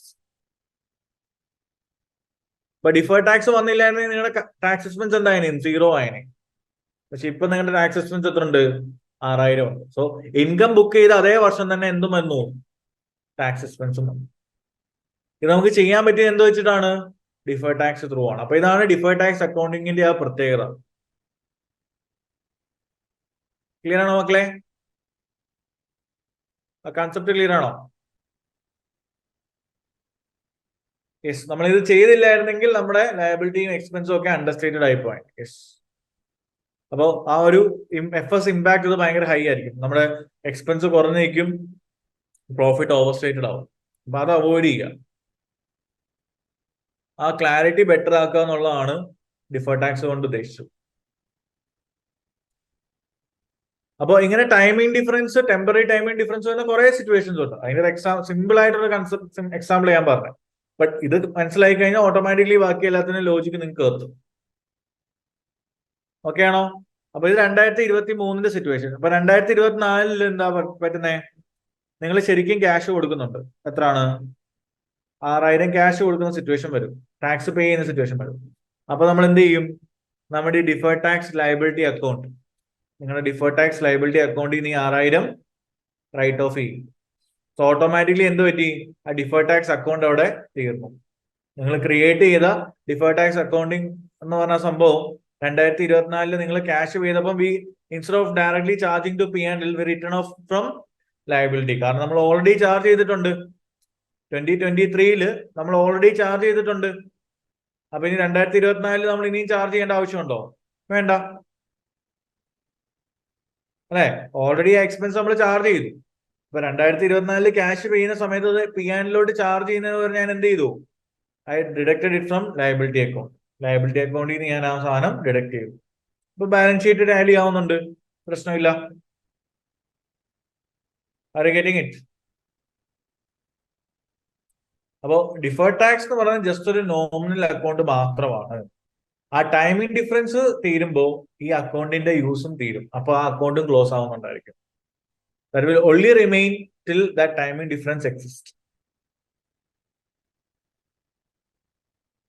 Okay ആണോ മക്കളെ?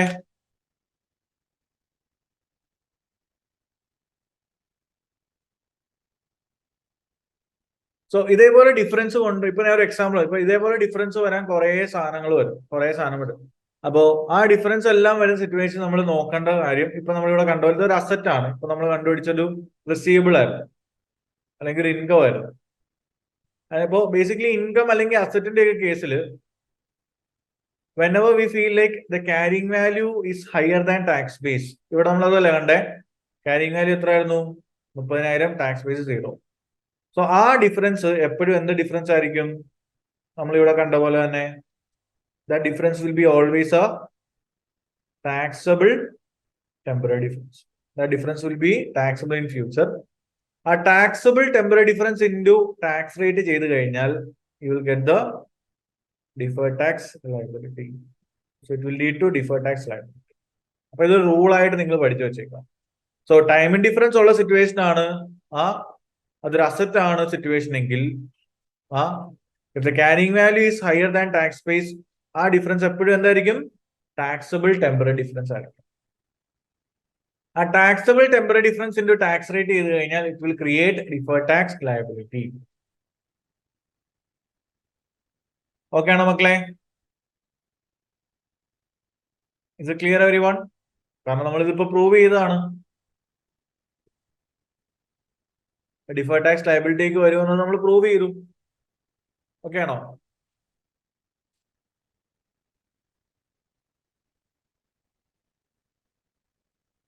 അപ്പൊ ഡിഫേർഡ് ടാക്സ് ലയബിലിറ്റി വരുന്ന സിറ്റുവേഷൻ നമ്മൾ പഠിച്ചു.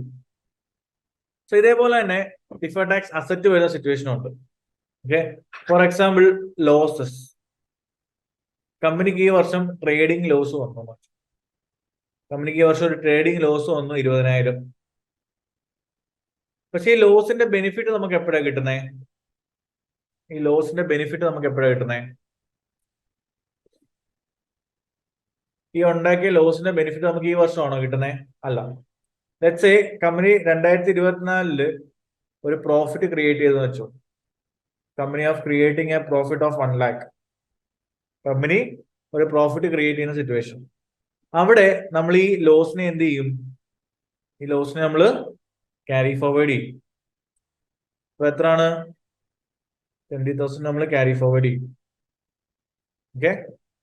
സോ എന്നിട്ട് ബാക്കി നെറ്റ് പ്രോഫിറ്റ് അപ്പൊ എത്രയേ ഉള്ളൂ? 80,000. സോ അതിലായിരിക്കും നമ്മൾ ടാക്സ് അപ്ലൈ ചെയ്യുന്നുണ്ടാവുക. Tax will be applied on this net profit. ഇതാണ് കോമൺ റൂൾ. ഓക്കെ. അപ്പൊ എപ്പോഴും ലോസ് വന്നാൽ നമുക്ക് എന്ത് ചെയ്യാൻ പറ്റും?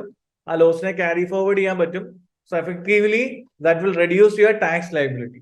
നമ്മുടെ ഫ്യൂച്ചർ ടാക്സ് ലയബിലിറ്റി അത് കുറയ്ക്കും. ഓക്കെ ആണോ? Yes. So we know that. അപ്പോ ഈ 2023 വന്ന ഈ ലോസിന്റെ ബെനിഫിറ്റ് നമുക്ക് കിട്ടിയത് എന്നാണ്? 2024 you understood how it become A benefit? എന്തുകൊണ്ടാണ് ഇത് ബെനിഫിറ്റ് ആയതെന്ന് ക്ലിയർ ആണോ?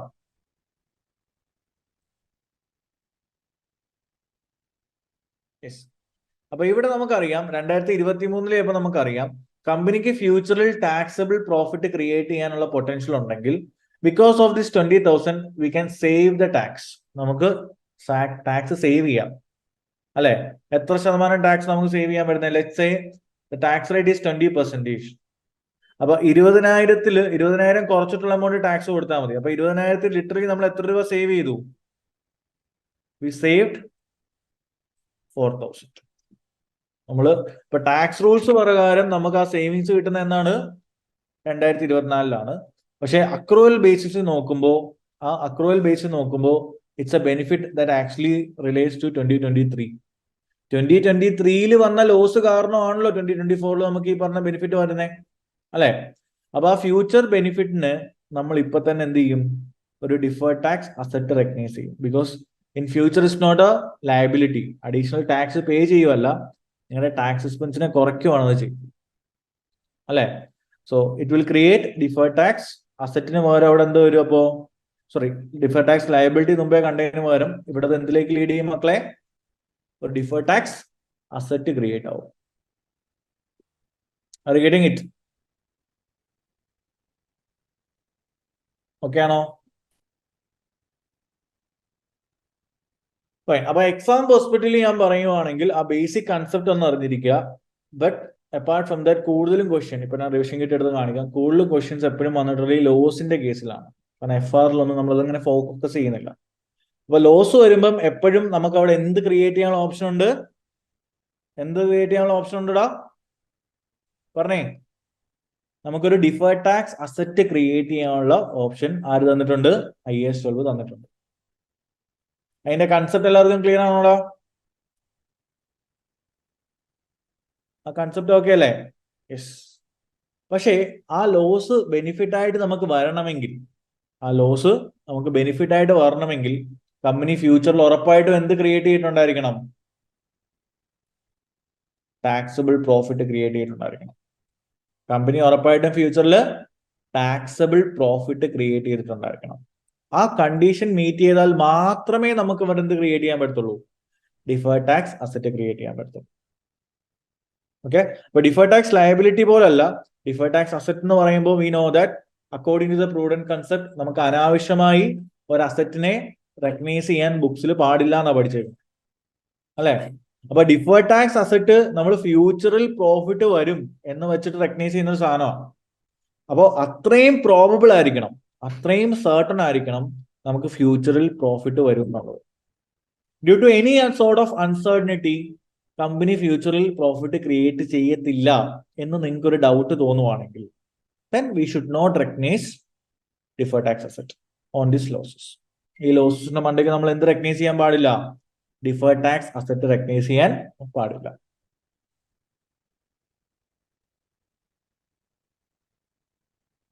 Okay, so always this asset that we can create is limited to the amount of benefit that we can generate. അപ്പോൾ പ്രോഫിറ്റ് ഇപ്പോൾ let's say അവർ 10,000 profit create ചെയ്തുള്ളൂ. 2024 company 10,000 profit create ചെയ്തുള്ളൂ. അങ്ങനെയാണെങ്കിൽ loss നമുക്ക് carry forward ചെയ്യാൻ 20,000 ഉണ്ടെന്ന് പറഞ്ഞിട്ട് അത് നെറ്റ് ഓഫ് ചെയ്യാൻ പറ്റുമോ? ഇല്ല. We can only net off how much? 10,000, right? അപ്പൊ നമുക്ക് ബെനിഫിറ്റ് എന്തിന്റെ കിട്ടിയിട്ടുള്ളൂ? 10,000 ബെനിഫിറ്റേ കിട്ടിയിട്ടുള്ളൂ. So we can only recognize deferred tax asset for 10,000. Even though loss 20,000 ഉണ്ടെങ്കിലും നമുക്ക് ക്യാരി ഫോർവേഡ് ചെയ്യാൻ പറ്റിയത് മാക്സിമം എത്രയാണ്? 10,000 ആണ്. അപ്പൊ 10,000ത്തിന്റെ ഡിഫേർഡ് ടാക്സ് അസറ്റ് മാത്രം റെക്കഗ്നൈസ് ചെയ്യുക. Are you getting it? Okay ആണോ മക്കളെ? So always in a way we can say that the deferred tax asset amount നമുക്ക് ക്രിയേറ്റ് ചെയ്യാൻ പറ്റുന്ന ഒരു ലിമിറ്റ് ഉണ്ട്. That limit will depend upon the future taxable profit. അപ്പൊ ഇത് ഈ ഒരു ഏരിയയിൽ ഭയങ്കരമായിട്ടും ക്വസ്റ്റ്യനബിൾ ആയിട്ടുള്ള ഒരു കൺസെപ്റ്റ് ആണ്. They have kept on asking the same. അപ്പൊ ഒന്നെങ്കിൽ ഒരു അസറ്റിന്റെ സനാരിയോ വരാം. അസറ്റിന്റെ സനാരിയോ വരുമ്പോൾ നമ്മൾ എപ്പോഴും നോക്കുക carrying value greater than tax base, it will be A deferred tax liability. അതിന്റെ എക്സാമ്പിൾ നമ്മൾ ഓൾറെഡി പഠിച്ചു. അത് എന്തുകൊണ്ടാണ് പഠിച്ചു.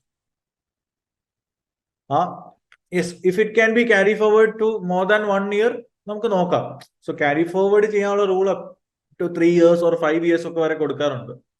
പക്ഷെ വിത്തിൻ ദാറ്റ് ടൈം ലിമിറ്റ് കമ്പനിക്ക് പ്രോഫിറ്റ് ക്രിയേറ്റ് ചെയ്യാൻ പറ്റും എന്നുള്ളൊരു കോൺഫിഡൻസ് നമുക്ക് വളരെ സർട്ടൺ ആയിട്ടുണ്ടായിരിക്കണം. അതിലൊരു സോർട്ട് ഓഫ് അൺസർട്ടനിറ്റിയും കാണില്ല.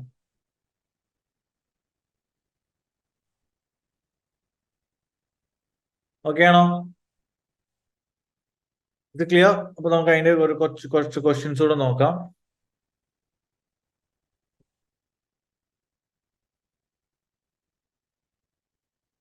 നിങ്ങൾക്ക് അതിൽ വരുന്ന കൺഫ്യൂസ്ഡ് ആയിട്ടുള്ള പാർട്ട് നമുക്ക് ഇവിടെ ഡിസ്കസ് ചെയ്ത് പോകാം. So just read this question, guys. Exhibit number 5.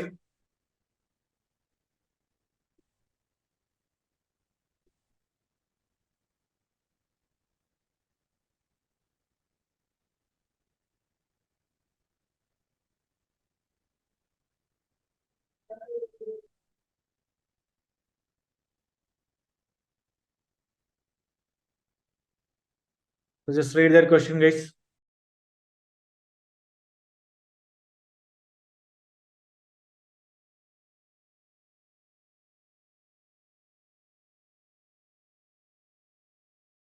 So is it done, guys? അപ്പോൾ ഇവിടെ ഡിഫേർഡ് ടാക്സ് അസറ്റ് നമുക്ക് റെക്കഗ്നൈസ് ചെയ്യാൻ പറ്റുമോ? The company has been making losses in the year end 30 September 2006 as well as in the previous 2 financial years. And therefore, it has been recognized a material deferred tax asset in respect to the carry forward losses. അപ്പോൾ അവരൊരു asset recognise ചെയ്തിട്ടുണ്ട്. And these losses cannot be surrendered to other companies. So he'll breach the covenant attached to a bank loan which is due for repayment. The loan is present in the non-current liability on the SOFP. Okay. The loan agreement terms that a breach in the loan covenants entitles the bank to demand immediate repayment of the loan, and Hill and his subsidiary do not have enough sufficient liquid assets to repay the loan in full. However, on 1st November, the bank confirmed that repayment of loan was not to be required until the original due date, and Hill have purchased a business plan which forecasts a significant improvement in its financial situation over the next 3 years as a result of the launch of new products, which is currently being developed. So the first question is whether the treatment of deferred tax is correct or not. ആ deferred ടാക്സിന്റെ treatment correct ആണ് ഇവിടുത്തെ? അല്ല. എന്തുകൊണ്ടാ? It's not correct. Because based on the pattern of the previous financial losses and all, we cannot take it up as a We deferred cannot tax. constantly say that it can create profit in the future. Or it's not probable that the company can create profit in the future. അല്ലെ? കമ്പനിക്ക് ഫ്യൂച്ചറിൽ profit create ചെയ്യാൻ പറ്റുമെന്നുള്ള ഒരു confidence ഉണ്ടോ? Current develop ആയിക്കൊണ്ടിരിക്കുന്ന കുറച്ച് projects കാരണം better forecast വരും എന്നുള്ളൊരു കോൺഫിഡൻസ് ഉണ്ട്. But that is not sufficient enough. That is not actually sufficient enough. അല്ലെ? അത് മാത്രം വെച്ചിട്ട് നമുക്കിത് അക്സെപ്റ്റ് ചെയ്യാൻ പറ്റുമോ? ഇല്ല. അല്ലെ? സോ ഇതേ ഒരു സിമിലർ ടൈപ്പ് ഓഫ് ക്വസ്റ്റ്യൻ ആയിരിക്കും എക്സാമിന് നിങ്ങൾക്ക് എപ്പോഴും ചോദിക്കുന്നുണ്ടാവുക with respect to deferred tax asset. അപ്പോൾ കൂടുതൽ സിറ്റുവേഷനിലും ഡിഫേർഡ് ടാക്സ് അസറ്റ് റെക്കഗ്നൈസ് ചെയ്യാൻ പറ്റത്തില്ല എന്നുള്ളൊരു ഉത്തരവാണ് നമുക്ക് കൊടുക്കാൻ പറ്റുന്നത്. അപ്പൊ എപ്പോഴും നോക്കുക ഫ്യൂച്ചറിൽ ടാക്സ് പ്രോഫിറ്റ്സ് ക്രിയേറ്റ് ചെയ്യാനുള്ള പ്രോബിലിറ്റി. അത് because that is something which additionally came into the syllabus compared to FR. അപ്പൊ അത് കാൽക്കുലേഷൻ പാർട്ടല്ല, നിങ്ങളുടെ ജഡ്ജ്മെന്റ് ആയിരിക്കും കൂടുതലും ചോദിക്കുന്നത്, especially with respect to deferred tax asset. Okay ആണോ? ഓക്കെ, പിന്നെ നിങ്ങൾ ഓർത്തിരിക്കേണ്ടത്, let's say if it is like a adjustment with respect to any OCA items. OCA items related ആയിട്ടുള്ള ഏതെങ്കിലും ഐറ്റത്തിൽ നിന്നാണ് ഡിഫേർഡ് ടാക്സ് വരുന്നതെങ്കിലോ, OCA റിലേറ്റഡ് ആയിട്ടുള്ള ഐറ്റത്തിൽ നിന്നാണ് ഡിഫേർഡ് ടാക്സ് വരുന്നതെങ്കിൽ എന്ത് ചെയ്യണം? ഡെഫേർഡ് ടാക്സ് OCL ആയിരിക്കും ചാർജ് ആവുന്നത്. For example, revaluation surplus. We know that this revaluation surplus will be shown in our FS. പക്ഷെ ടാക്സ് ബുക്കിൽ വരുമോ? ഇല്ല, ടാക്സ് ബുക്കിൽ അങ്ങനെ ഒരു ഗെയിൻ ക്യാഷ് ആയിട്ട് വന്നിട്ടില്ല. സോ ഓട്ടോമാറ്റിക്കലി എന്ത് പറ്റും? ആ അസറ്റിന്റെ ക്യാരിങ് വാല്യൂ നമ്മുടെ ബുക്സിൽ കൂടുതലായിരിക്കും compared to the tax base. അപ്പൊ ആ ഡിഫറൻസ് ഉറപ്പായിട്ടും എന്തിലോട്ട് ക്രിയേറ്റ് ചെയ്യും? ഒരു ടാക്സബിൾ ടെമ്പററി ഡിഫറൻസിലേക്ക് അത് ലീഡ് ചെയ്യും. The difference will lead to a taxable temporary difference. So we know that the taxable temporary difference into tax rate ചെയ്ത് കഴിഞ്ഞാൽ there is a deferred tax liability. So normally നമ്മുടെ deferred tax liability entry എന്തായിരുന്നു? Debit deferred tax expense, credit deferred tax liability. ഈ expense നമ്മൾ normally എങ്ങോട്ടാണ് കാണിച്ചുകൊണ്ടിരുന്നത്? P&L കാണിച്ചുകൊണ്ടിരുന്നത്. പക്ഷേ revaluation surplus എന്ന് പറയുന്നത് ഒരു OCA ഐറ്റം ആണ്. ലെറ്റ്സ് സേ ഒരു 3 million റിവാലുവേഷൻ ഗെയിൻ വന്നെന്ന് വെച്ചോ. അപ്പൊ ആ 3 million റിവാലുവേഷൻ ഗെയിൻ കാരണം വന്ന ഡിഫേർഡ് ടാക്സ് ചാർജ് നമ്മൾ എവിടുന്ന് തന്നെ കുറയ്ക്കണം? OCAയിൽ നിന്ന് തന്നെ കുറയ്ക്കണം. നമ്മുടെ OCAയിൽ റിവാലുവേഷൻ ഗെയിൻ എന്ന് പറഞ്ഞിട്ട് കാണിച്ചിട്ട് അവിടെ ഡിഫേർഡ് ടാക്സ് ചാർജ് എന്ന് പറഞ്ഞിട്ട് ഞാൻ അവിടുന്ന് തന്നെ ഇത് കുറയ്ക്കും. I won't bring it to P&L. അത് P&Lലെ ടാക്സ് എക്സ്പെൻസിലോട്ട് കൊണ്ടുവരാൻ പാടില്ല. ഓക്കെ ആണോ? അതൊരു സ്പെഷ്യൽ കണ്ടീഷൻ നമ്മൾ ഓർത്തിരിക്കേണ്ടതാണ്. ഓക്കെ, അപ്പൊ റിവിഷൻ ആയതുകൊണ്ടാണ് ഇത്ര ബ്രീഫായിട്ട് പറയുന്നത്. അപ്പൊ എപ്പോഴും ഓർക്കുക, അപ്പൊ tax expense related to P&L item ആണെങ്കിൽ P&L കാണിക്കാം. ഡിപ്രീസിയേഷൻ കാരണം വരുന്ന ചേഞ്ചസ് ഒക്കെ നമുക്ക് ഇവിടെ പോവാം, P&L പോവാം. പക്ഷെ റിവാലുവേഷൻ പോലത്തെ OCA ഐറ്റംസ് കാരണം വരുന്ന ഡിഫേർഡ് ടാക്സ് ലയബിലിറ്റി എക്സ്പെൻസുകളൊക്കെ നമ്മൾ എന്ത് ചെയ്യും? Will charge directly in OCA itself. അതിന് ഇമ്പാക്ട് നമ്മൾ എവിടെ തന്നെ കാണിച്ചു പോവാ? OCA തന്നെ പോകും. ഓക്കെ, അപ്പൊ ബേസിക്കലി അതിന്റെ കൺസെപ്റ്റ് മനസ്സിലാക്കുക. കൺസെപ്റ്റ് ആണ് അവർ വീണ്ടും ചെക്ക് ചെയ്യാൻ പോകുന്നത്. അൺലൈക്ക് FR അവർ ക്വസ്റ്റ്യൻസ് അല്ല ചെക്ക് ചെയ്യാൻ പോകുന്നത്. അപ്പൊ ഡിഫറൻസ് വരാനുള്ള റീസൺ എന്താണെന്ന് നമ്മൾ മനസ്സിലാക്കുക. അപ്പൊ ഒരു ഡിഫറൻസ് എന്ന് പറയുന്നത് നമ്മൾ പ്രിപ്പയർ ചെയ്യുന്നത് ബുക്സിൽ ക്യാഷ് ബേസിസിലല്ല, അക്രൂവൽ ബേസിസിലാണ്. പക്ഷെ ടാക്സ്മാൻ എല്ലാം പ്രിപ്പയർ ചെയ്യുന്നത് ക്യാഷ് ബേസിസിലാണ്. അതാണ് fundamental difference. Okay, is it clear everyone? Reply in the chat. അപ്പൊ IAS 12ന്റെ ബേസിക് കൺസെപ്റ്റ് അല്ലെങ്കിൽ ക്വസ്റ്റ്യൻസ് വരാൻ സാധ്യതയുള്ള I prefer like may be deferred tax ആണ് ഒരു ഹയർ ചാൻസ്. റിവിഷൻ ഗേറ്റിൽ ഒരു മേജോറിറ്റി 80% ക്വസ്റ്റ്യൻസും ഡിഫേർഡ് ടാക്സ് ബേസ് ചെയ്തിട്ടാണ്. Okay, additional as A knowledge part ഇതിന്റെ കാര്യം ഒന്ന് അറിഞ്ഞിരിക്കുക. എന്താ ഈ പറയുന്ന OCA ഐറ്റംസിനെ എങ്ങനെ ഡീൽ ചെയ്യണം എന്ന് വേണമെങ്കിൽ അവർക്ക് ചോദിക്കാം. കാരണം അതൊരു ടു ദ പോയിന്റ്